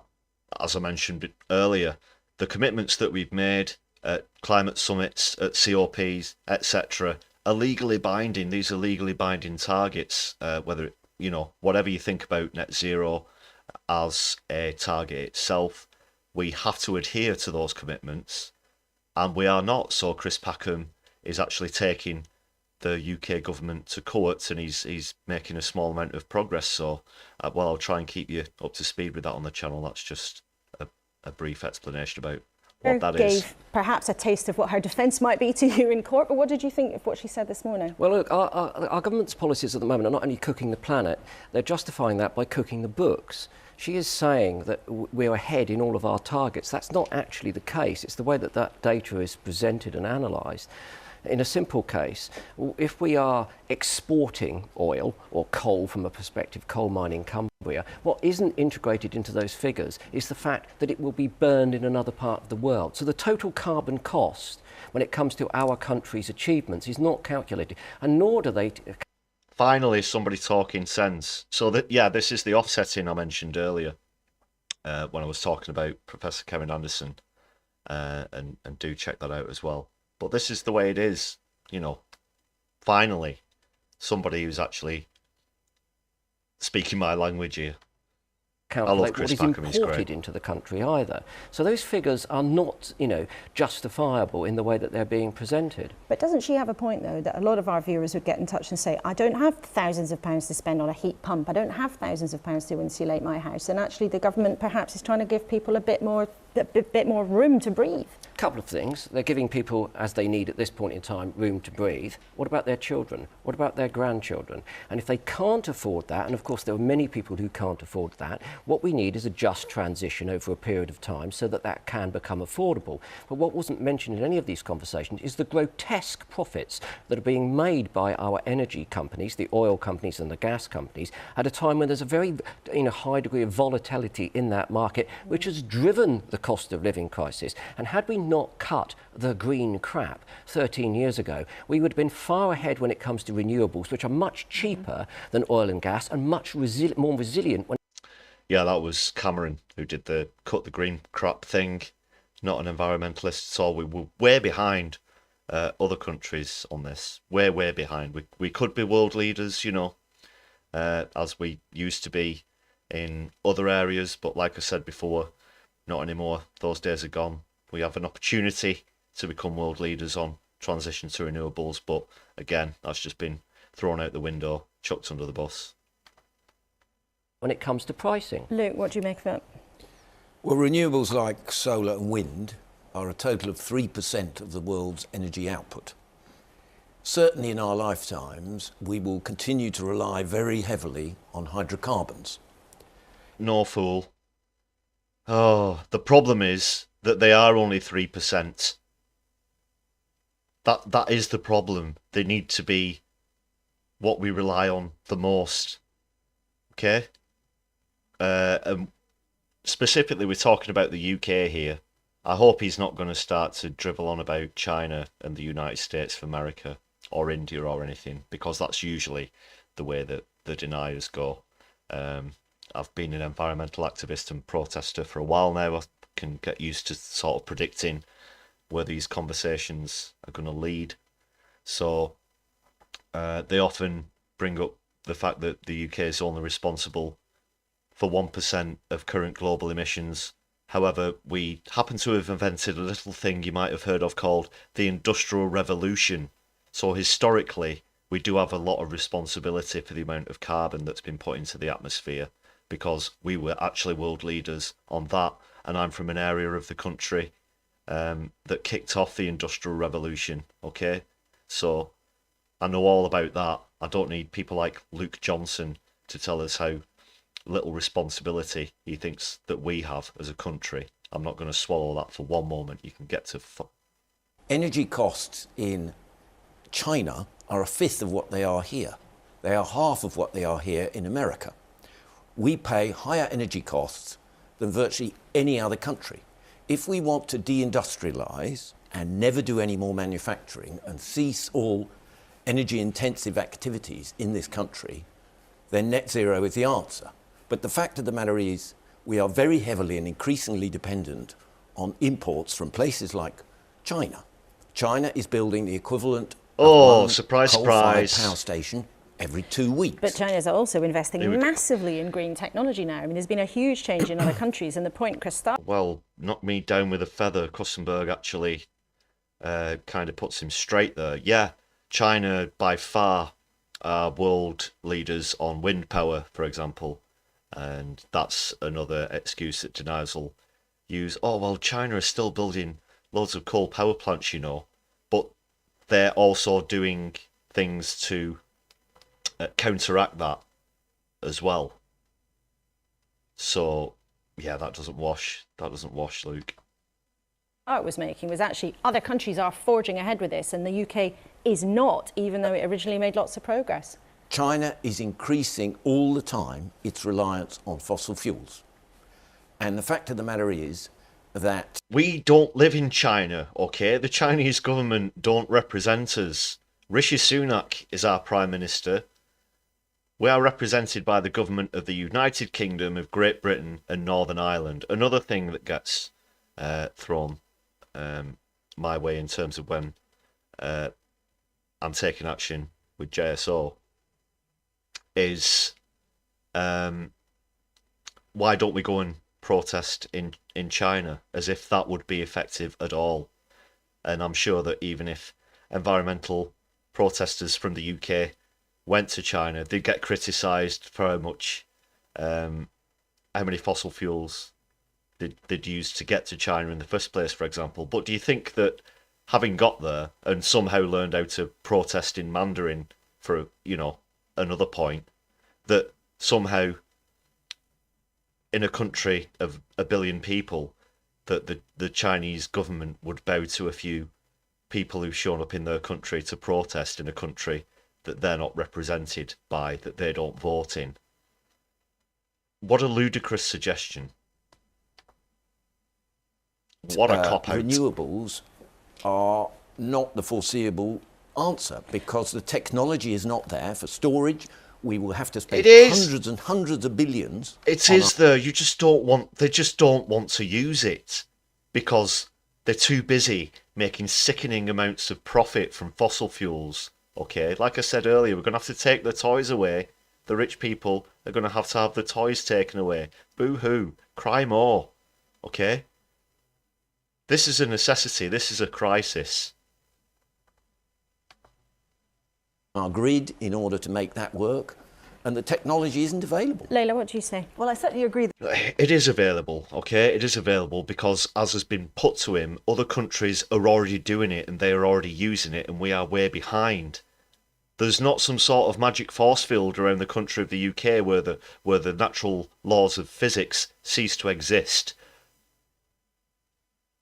The fossil fuel companies themselves actually buy up the patents to some of these technologies so that they can suppress them and stop them from being used because they're a threat to their profits and their way of creating and selling energy at rip-off prices, okay? And the same happened with electric vehicles as well.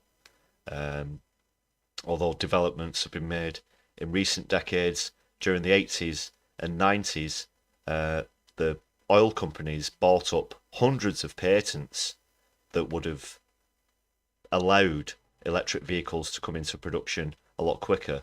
Now, I know that one argument with that is that obviously it uses other natural resources and you just sort of switching one problem for another.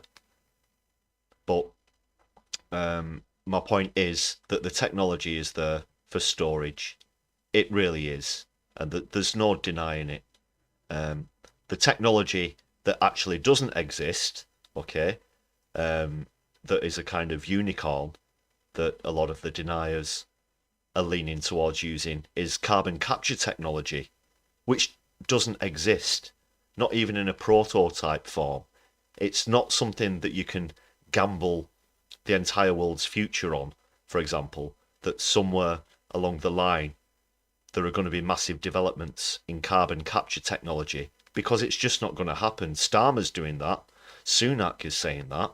They've both clearly and openly said that they prefer that instead of moving over to renewables. Okay? But don't fall for it. Don't swallow that, because that is not reliable. That is not something that is going to happen in the future, that we're just going to be able to clean it up with this magical technology that doesn't exist yet. They are fantasists. Denial isn't just a river in Egypt. Phil McCracken, thanks a lot for that donation. Thanks a lot for being on the chat tonight. Really appreciated. Thanks a lot for your comments as well. You've all been great tonight in the comments, nice and cordial. It's brilliant to see you all tonight. I know that it's kind of clashed with a couple of other people, and thanks a lot for those of you who've come over from Helena's live stream as well. So yeah, much appreciated that, Phil. Right, let's get through. The grid needs updating. I mean, this is long-standing and is a massive problem just generally for the country. I think we've got a huge opportunity in this country. I was recently in Orkney and Shetland, and we've got some of the most world-leading marine renewables technology nascent there, desperate to get off the ground. And I don't think that it's just about government subsidy. One of the things that was a problem in 2016 when David Cameron cut all new builds having to be net zero was that actually it suppressed the market. So one of the reasons why heat pumps, etc., are so expensive is because at that point the market got the signal from government that they didn't need to keep developing the technologies, they didn't need to innovate, we don't need to do this. Meanwhile, 1.5 million homes in this country are not built to net zero, and think how much money those people would have saved if we had kept with that policy. But do you think, though, that we are seeing politicians' attitude to all of this change? You know, Chris Stark says there's a sort of collective fear, you know, the mood has changed. Do you feel that? I have to say, when Sunak stood up and gave that speech, I did wonder the same thing that Chris Stark said. You know, is he trying to introduce another wedge issue in the dwindling days of Conservative government without any ideas and therefore just looking for things that they need to draw lines between them and other parties? And I think it's really regrettable. I hope that he comes back to what he always says, which is he's doing... Well, this Liberal's talking, somewhat an amount of sense there. The Tories are obviously desperate coming into this next election. As always, they're going to be divisive, so they have to, you know, they're either all for or all against whatever issue. They have to sort of create that division, and in this sense they're trying to appeal to the climate deniers. Doing this for his children. That's why we need to be thinking about it. But actually, I think there are good market reasons to do this too. It is, though, really hard for the public because of the cost of all of this. Rightly or wrongly, a transition to a greener economy is a very expensive price tag. And what was interesting, I want to put this to you, Chris, because people know you for your work on Springwatch and all the amazing wildlife programs they've done, but they also know you for being a climate protester. And Chris Stark, who is a big fan of this agenda, said... Sorry for jumping in again. Phil's pointed out about the gifting price. It should be set to where you can donate either the 99p package or the $2.99 package. Please do just check that out. I will look into that. 10 memberships is down at 30. Right, I will look into that, Phil. Thanks a lot. Could see that you wanted to gift some of the memberships, which is of course the best way to help towards contributing the channel, because you get to spread the love around, and also other people can enjoy the perks as well. Yeah, thanks for pointing that out. I will look into that. Just bear with me. In our interview, climate campaigners are their own worst enemy, and the kind of protests that you've been on in the Science Museum and yesterday in Bath, actually you've turned some people off. What do you say to that? Well, I'm a great fan of Chris Stark, so I firstly have to say that. And the Climate Change Committee are where we get a lot of our information. They're a trusted source. I wish more people would listen to them. I think that when it comes to climate... Yeah, that's what happened in Bath today as well. So that's Extinction Rebellion. You can see they're doing this sort of performance art piece. They call it a die-in, and it's very dramatic. They did a similar thing at what was known as the Big One in, well, that was about a year ago now. That was in April 2023 in London. They didn't get a great amount of press over that, unfortunately, because it was overshadowed by the actions that Just Stop Oil were taking at the time. But they had a lot of, many thousands of people in attendance over those days, about 100,000 people.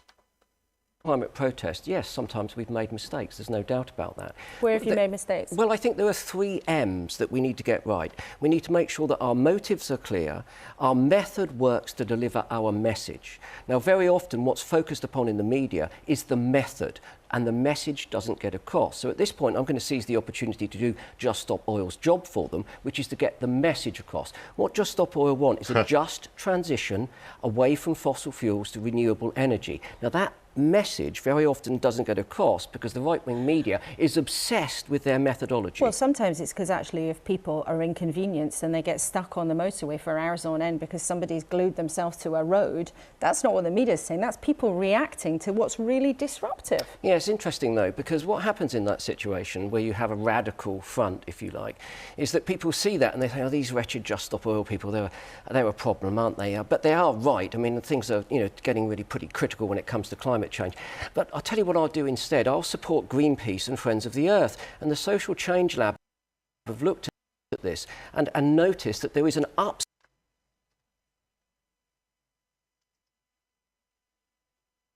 upsurge in support for those less radical organisations who are dealing with climate breakdown and biodiversity loss. So what I think we've got to accept is that within the climate protest movement, we need a portfolio of techniques. There were people who were signing petitions. There were people who come on, you know, peaceful demonstrations like the one that we were in. Yeah, so he's describing the Overton window shift that I mentioned earlier. You do get other people who see the efficacy. They see that JSO are having to do these extreme, crazy things to get attention, but they are getting the attention, and then in turn they sort of pull the socks up, as it were, and come on board. So that's another tactic behind the disruptive protests that JSO and XR use. Engaged with yesterday in Bath, which was actually more performance art than protest, but you do need that radical flank as well. Luke, what do you think when you see the radical flank or the idea that Just Stop Oil are going to stop people going on holiday this summer? I'm all for free speech and civilised demonstrations, but I think that, you know, ordinary people want to be able to drive a car and fly on holiday, and I think that the hysterical doomsayers, what is wrong with this guy, have been for decades, you know, Al Gore. So we have to face so much destruction on the planet and war and famine so that what he says, quote, ordinary people want to drive a car and go on holiday. What the fuck have you been smoking, mate? And so forth, predicting the end of the world, this existential crisis, are shooting themselves in the foot, because ordinary people actually do not want and will not vote, I believe, to be poorer and colder. And the fact of the matter is that it's easy for the establishment, many of whom have got a vested interest in the whole, you know, climate. Why would they be voting to get poorer and colder? What is he talking about? We're talking about bringing people's bills down. Renewable energy is 7 to 9 times cheaper. That's what we're talking about. And people getting colder? No, the planet is warming up at an exponential rate. Absolute flannel.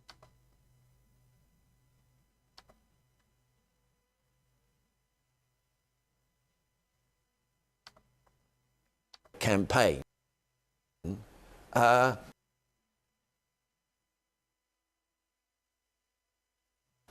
think that, you know, they'll just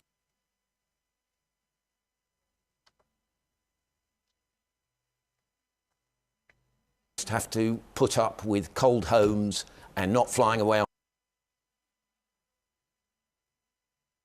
Sorry about the buffering here. Passing us. holiday and not being able to drive their cars. Okay. What about the ordinary people of Dubai last week? What about the ordinary people of the global south that has just suffered the hottest year ever, where their crops have failed? Yeah. There have been extensive wildfires. What about Where's the ordinary evidence that people any there? of that is connected to carbon Luke, emissions? it doesn't. It's everywhere. 99% of the scientific community agree, Mr. Selective Hearing, Hear No Evil, See No Evil. Who is this guy? Honestly. I mean, 35 million people were affected, killed, displaced by flooding in India just 2 years ago. And there's clear documentation of that. And it is clearly linked to a rise in carbon output. What's this guy on? What is this guy on? Come from Toby Young's Daily Septic, which is basically put together by a bunch of professionals with close affiliations to the fossil fuel industry. It comes from actually something called science. Layla, yes. Well, as a former science teacher, I will also defend science. So you two better listen. She's a science teacher. Something I called think it's science. important to say. Yeah. There are people who are skeptics, and God, I think it's who is important this that we guy? agree. We engage with them, but don't necessarily have to agree. But if you look at the balance of risk, let's say you're right. Let's say none of this has to do with climate. What are we doing? We're going to be investing in new technologies, new innovation. It might actually lead to new science, new interesting things that we can make money from. But let's imagine just for a moment that you're not right. Let's imagine the science is right.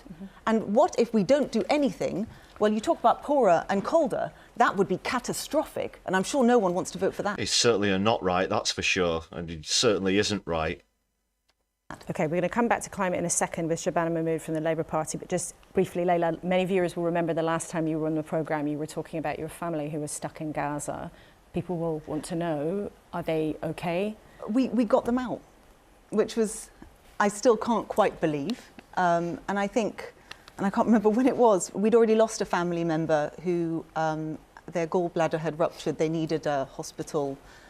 And they sadly passed away because they couldn't get to one. It then took months to get the paperwork in order.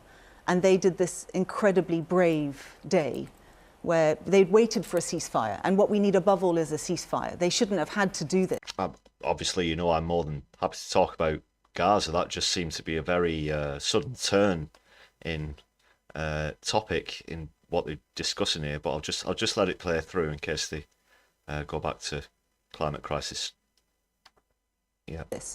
And no one there who's living in the hell that is Gaza right now should have ever had to deal with this. But they got across to Rafah, and it's incredible. All I'll say is, I mean, we feel incredibly lucky. But in addition to, the bombs that still fall, there is now a real risk of tens of thousands more people dying from excess deaths, just like my family member did, because the healthcare system's gone. The London School of Hygiene and Tropical Medicine is suggesting 55,000 if it stays as it is, 75,000 if there's an escalation, say they go into Rafah. That's on top of those who have died from the bombs. We need a ceasefire, and we need it now, okay, please. Well, Layla, we're yes. sorry to hear about one Well of your said. family members, Well but very said. pleased that some of them have managed indeed to get out. All three of you, thank you very much for now. We'll be with you at the end of the programme. Now, we've heard Chris Stark from the Climate Change Committee. I was really hoping to hear more from Chris Packham, though. It says there's a bit left on the show. The way he shot that guy down, figuratively speaking, of course, with his line about it's a little thing called science, I thought was really good. Just let it play on another minute in case they do go back to that. Sorry, I've not seen the show yet. This is first time sort of genuine reaction to Kustenberg's show. Just want to play it for a couple of minutes while I try and have a look at this gift membership situation. Thanks again, Phil, for pointing it out to me. I am on it. Don't worry, I am on it like a carb on it. A message for Labour as well as the government. He said he wished that Keir Starmer could be more bold on climate change. Now, Labour has been pumping its promise of clean, green energy by 2030. There's Keir Starmer and Ed Miliband. Well, they're not going to do that by throwing the £28 billion green pledge out the window, saying that they won't veto any of the new fossil fuel licences that have been issued, relying on non-existent carbon capture technology, and pretty much just trying to kick the whole can down the road. Now, I know that Ed Miliband, Shadow Environment Secretary, is probably genuinely concerned about the climate crisis. I'm not sure how much animosity there currently is between himself and current leader Keir Starmer and Rachel Reeves, who you can see on the left there as well. But you're out of the frying pan and into the fire with Labour in terms of climate policy. That's for sure. Rachel Reeves on Teesside opening a green port, promoting green ports there. But remember, they junked that promise to spend $28 billion a year to make projects like that happen. Shabana Mahmood is the Shadow Justice Secretary, and she's back with us in the studio this morning. It's nice to have you here again. Now, we heard from Chris Stark. He thinks that Keir Starmer should be bolder. We know you junked your £28 billion a year spending. He's right that Labour's gone back on its ambition, isn't he? No, absolutely not. When we go into the next general election, our promise on clean energy by 2030, making Britain a clean energy superpower, setting up GB Energy, headquartered in Scotland, to invest in renewables, that will be by far and away our biggest spending commitment going into that election campaign. It presents a huge difference and change in approach between us and the current Tory government, who presided over, frankly, a failure when it comes to our energy security. So it's a big commitment that we're making. As you said, Keir has been out and about with Ed, with Rachel, talking about how we upgrade our ports. So this is an area that we care about. We've got strong policy in this area. And if we are elected and we get to clean energy by 2030, that is a game-changing moment for this country. But the problem is you've still got the ambition, but you're going to spend a lot less. So that is clear. You have massively decreased the amount of money that you have committed to doing all of that. So it's not credible, is it, to make the same promise without the same price tag? No, look, we've had to recalibrate our plans given what. Yeah, sorry, just wanted to jump in again. Just looking into this gift membership situation, Phil. If it's the live stream membership you were looking to gift, that's only 99p. That might be why it came up as almost £30 for 10 standard memberships. That's £2.99. There are 2 tiers to the memberships on the channel, so please do check that out if you can. I'm looking into it from my end as well, so bear with me while I'm going through this, and then I'll just add a bit more commentary to the this Shadow Secretary's comments here. I am listening. I'm doing 2 things at once, but don't worry, I'm keeping up, everyone. What is the likely economic inheritance that this government will leave for whoever is in the next government? So that we've had to do that. We obviously want to make sure that everything we put forward is credible. Fiscal responsibility is the absolute basis for all of our plans, and we have to make sure that any borrowing that occurs is within our own fiscal rules. So well, this is the thing, this fiscal rules thing that they claim is holding them back. Rachel Reeves has pulled this out as a similar excuse as well recently for not wanting more public investment. They're just pretending that the Bank of England doesn't exist and that we can't essentially borrow from ourselves. They're trying to perpetuate this whole economic credit card kind of household budget being the same as budget for a nation kind of thing, which is totally and utterly bollocks. So it's a poor excuse as far as I'm concerned, because every single penny of cost could and should be covered by the wealthiest, as they know. But we do have the ability to borrow from ourselves, and this would, pay for itself very quickly indeed. have had to scale back, but that doesn't stop us from having an incredibly ambitious plan to get to clean power by 2030. We can do that within the commitments that we have made. We've laid out the detail of our... No, totally no. I mean, assuming Labour get into government towards the back end of this year, that gives them just over 5 years, and with the policies that Labour have put on the table at the moment, they're going to be way, way, way off that. Way off that. The absolute primary thing that needs to be done is the veto on the new licences, and that is something that they've ruled out. So they've shot themselves in the foot before they've even taken the first step. And everything that she's saying here is just trash. Spending plans there, what will come from the windfall tax, what will come from, recalibrated plans on borrowing, but some borrowing all the same, to make sure that we can have clean energy and be secure and get our bills down by 2030. But you are, by your own admission, scaling back. And it's also the case that when you promise, as you have this morning, when Keir Starmer promises, as he does a lot, that you'll have clean power by 2030, it is also the case, it's highly likely that fossil fuels will still have to be part of that, isn't it? Well, there's two things. Firstly, on how it's paid for, we know that it has always been the case, and all of the experts and all of the modelling in this area shows that most of the money for getting to clean energy by 2030 is actually going to come from private investment. And what businesses need is certainty from a government that is committed to this agenda, that has a proper plan to make it a reality. And that is the difference between us and the Tory party, because they've been talking a good game on rhetoric and then having an existential crisis about whether they believe in this or not. About their but plans. we have proper plans to make it real. But how is it realistic, Shabana Mahmood, that when you're going to spend less money, and at the moment it takes on average 13 years to get a wind farm connected to the electricity grid, if you are lucky enough to get into power in the autumn... That's bollocks. 13 years? Where have you got that from? It takes about 6 to 8 months to set up a wind farm. That's it. It's quick, it's cheap. 13 years. How long do you think it takes to set up an oil refinery? Or a nuclear power plant, or whatever? It takes decades. I don't know where she's pulled that from, but yeah. Pay no notice to that. 13 years? My arse.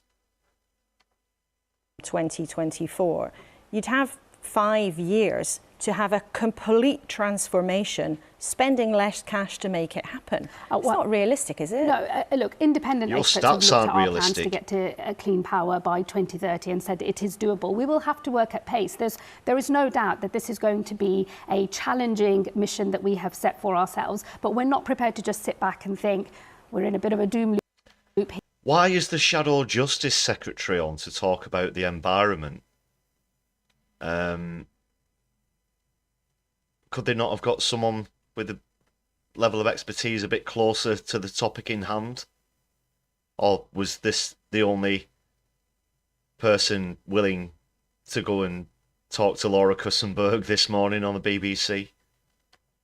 Here, and it seems like it's all pretty hopeless and we can do nothing. Government can achieve huge things in this area if it has the political will to do so, if it makes some money available, but also if it takes the steps to unlock private sector investment, which will provide all of the money taken together in order to get to clean energy by 2030. And that is so necessary if we're going to be energy independent and not reliant on dictators abroad and get our bills down as well. And you've said again clean energy by 2030, but do you acknowledge, in fact, as Keir Starmer did when he spoke to us when this was originally announced in 2022, that fossil fuels might still be there as a fallback? There is always going to have to be a strategic gas reserve for when the, when wind and... Oh, right. Well, I think what Kussenberg's trying to imply, again, is going back to this ridiculous misconception that we're going to have to stop the entirety of all usage. When scientists talk about how much we have to reduce our carbon output, there is a factor that's taken into consideration called CDR, and that is this residual use of carbon that we will need to use for manufacturing, for agriculture, etc., that is taken into account. So it's not a fallback. It's just that we are going to be changing what we use natural oil and gas for. We're going to have to cut out 100% using oil and gas to light and heat homes and businesses, for example. But we're still going to have to use oil in manufacturing, of course. We're still going to have to use oil with agriculture. People are still going to be able to use vegetable oil when they cook the food, for example, or people are going to be able to, coconut oil. It's not about wiping out every single thing that uses oil. It's about the massive things, the massive industries, such as lighting and heating people's homes, that need to be cut out. So there's this residual use that's always accounted for. It's not really a fallback, unless for some reason Laura Kussenberg is imagining that the tides are going to stop or the wind is going to stop. So we're going to have some sort of emergency fallback in case these things run out. And again, just pointing out another thing, the deniers will say, what will happen if the wind doesn't blow and the sun doesn't shine? But that's just their throwaway excuse for trying to pretend that the capture technology doesn't exist, which it does. It always had.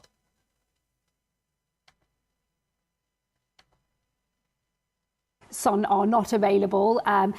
In the definition of what clean power looks like, that always includes a strategic reserve. So your promise that you make time and again to the public of clean energy, clean green energy, we will be is able not to be energy really self-sufficient by 2030 with the investment in renewables, but also in the new technologies around carbon capture, storage and hydrogen. What investment? What investment? You were going to put 28 billion in the whole scheme of things.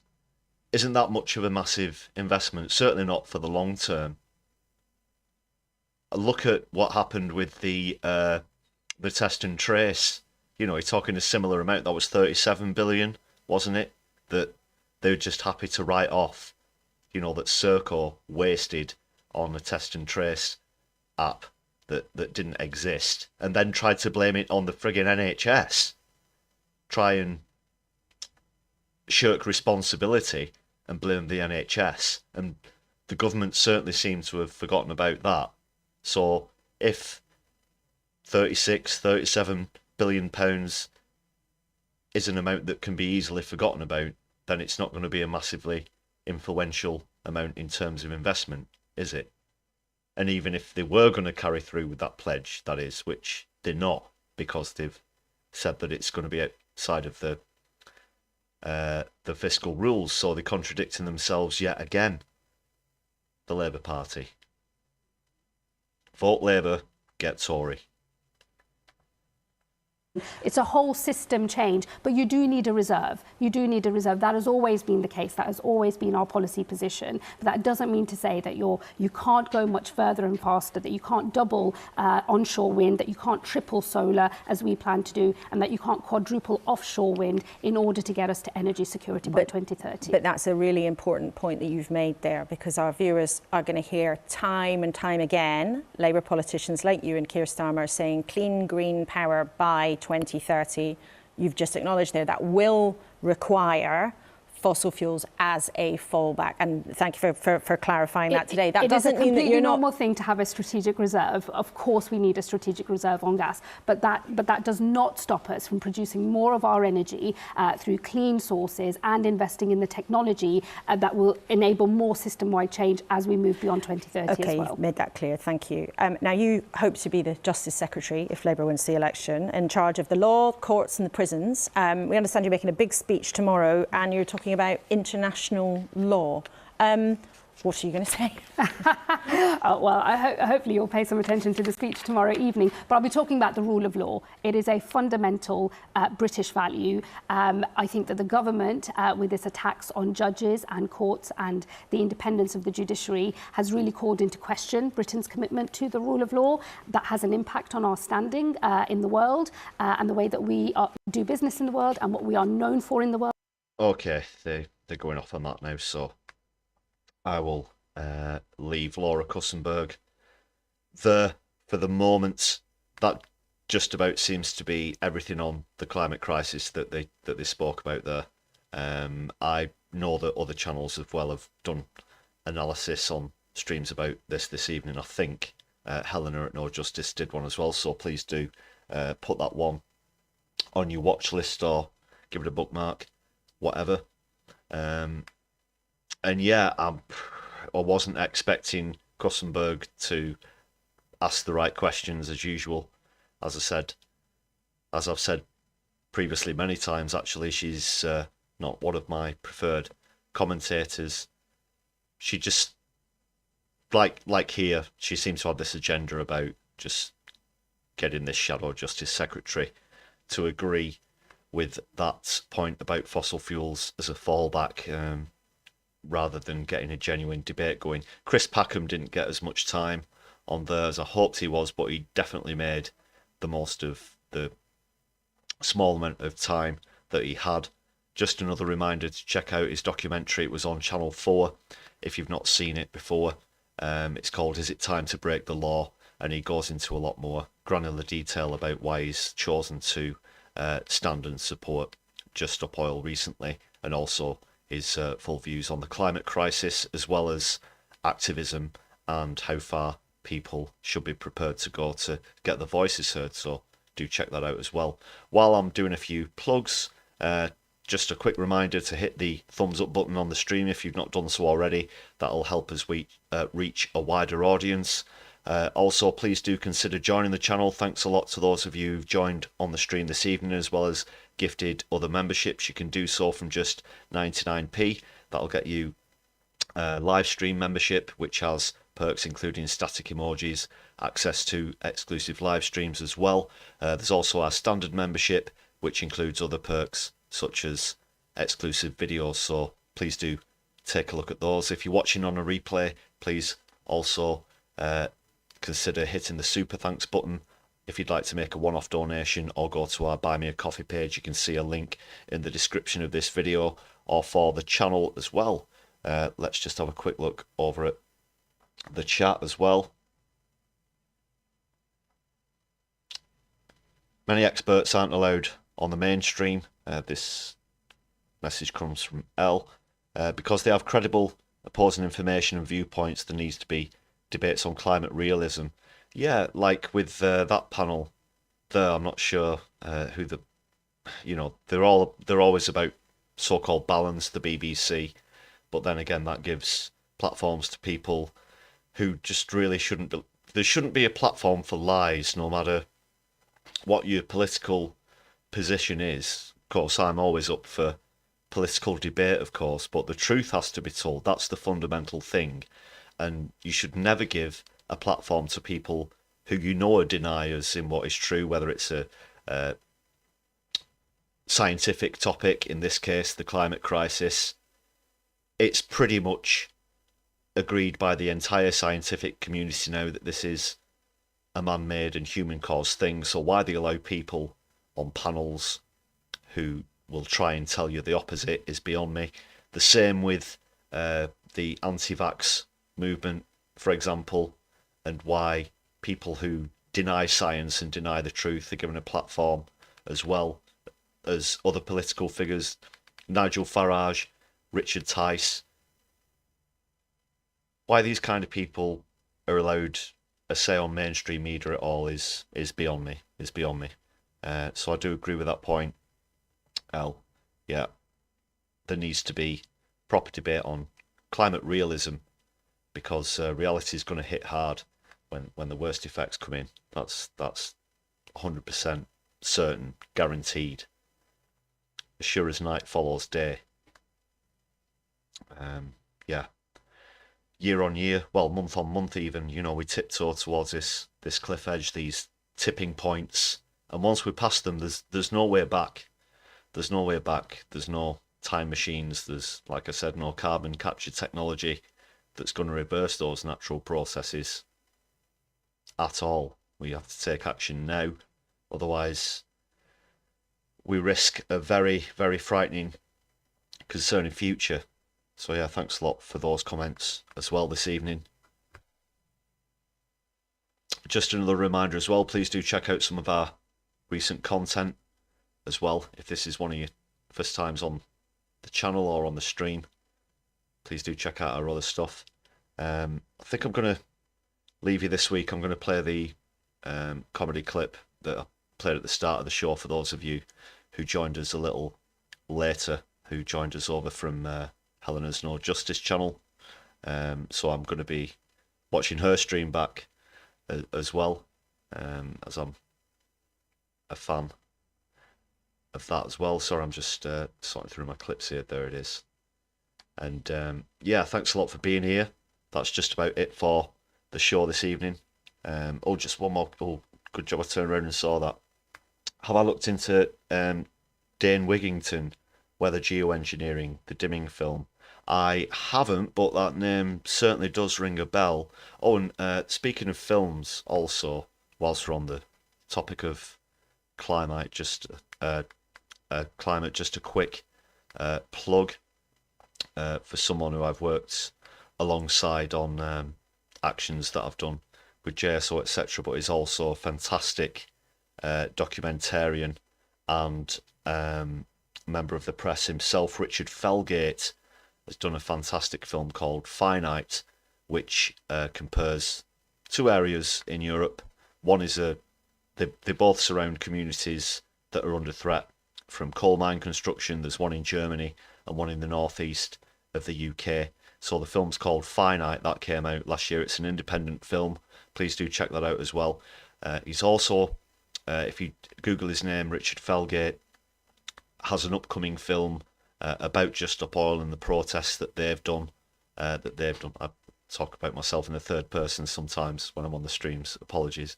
But that's upcoming, and please do show as much support as you can and check out that film. Keep an eye out for that. Yeah, El, you're very welcome. No problem. No problem. Thanks a lot for being here on the stream. Keep an eye out for what is going to be coming up in the week. Obviously, there's going to be a few videos coming out on whatever news stories will develop, but hoping to get a couple of exclusive members only live streams and videos in as well this week. Yeah, so keep an eye out for those.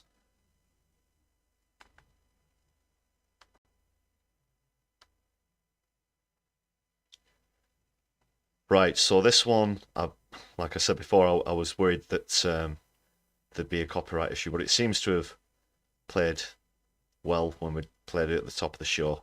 And I'm going to see you out this evening with this clip. This is from the Hitler parodies, taken from the Downfall film with alternative subtitles. And if you've not seen this before, do check it out. Always like to end the show on a high, as it were, and just on a bit of a comedy clip at the end. So this is this week's. We'll be back with the next public live stream as well on Wednesday for PMQs. I'm still kind of experimenting with the time on that one as well. As I said on the last PMQs live stream, I'm not going to be available to do it sort of in real time. That's going to be coming later in the evenings, but again, I don't want my streams to be clashing with other socialist streams or left-wing streams, such as Helena's No Justice channel or Max Robespierre's, etc. People who I also like to watch. So I'm still experimenting with the time, but keep an eye out. Don't forget to hit the notification bell so you won't miss out on that. Right, we'll go through the clip and then we'll head back to Keith's Fondue Lounge just as we say our goodbyes towards the end of the show.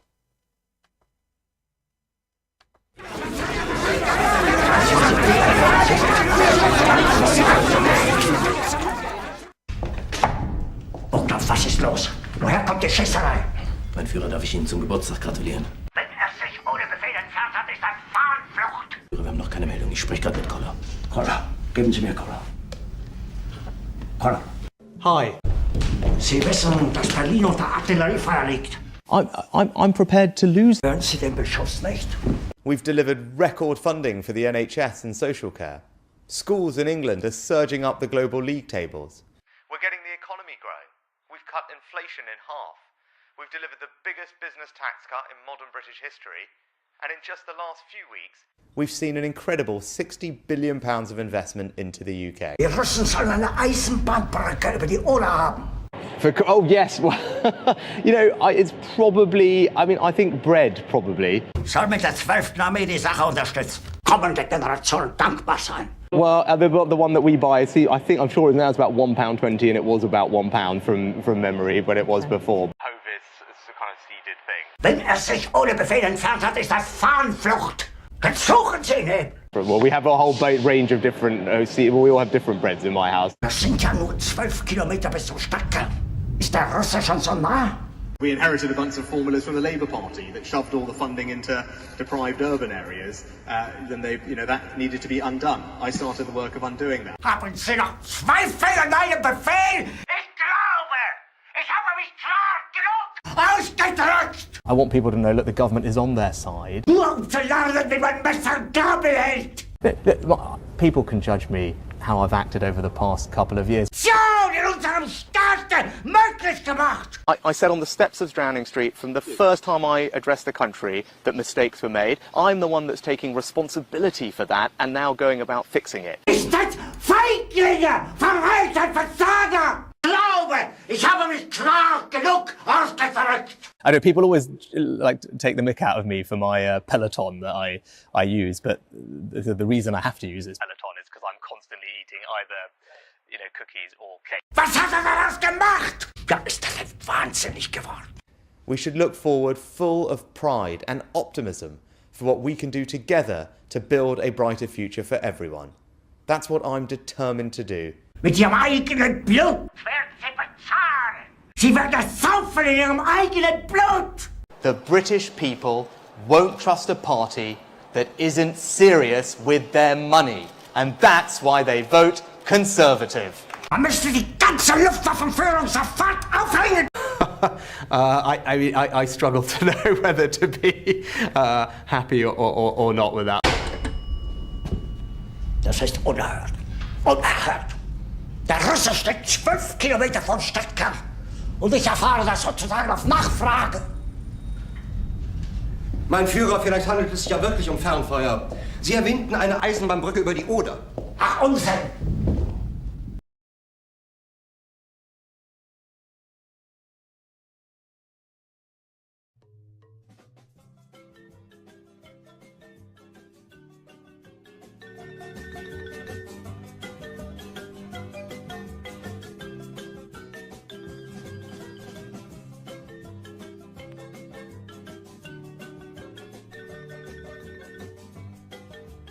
Thanks a lot, everyone, for being here tonight. That just about brings us to the end of the stream.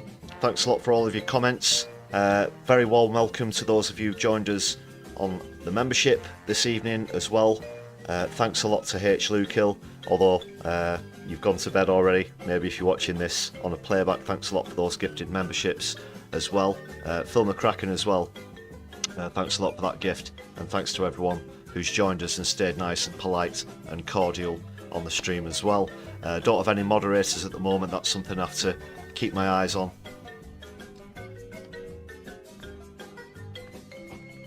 So I hope you've all had a good weekend. Hope you get off to a good start to the week tomorrow. Please do keep an eye out for the content. As I said, hit the subscribe, thumbs up button, etc. The next scheduled live stream is on Wednesday for PMQs. Not got a scheduled time for that yet, but again, do keep an eye out.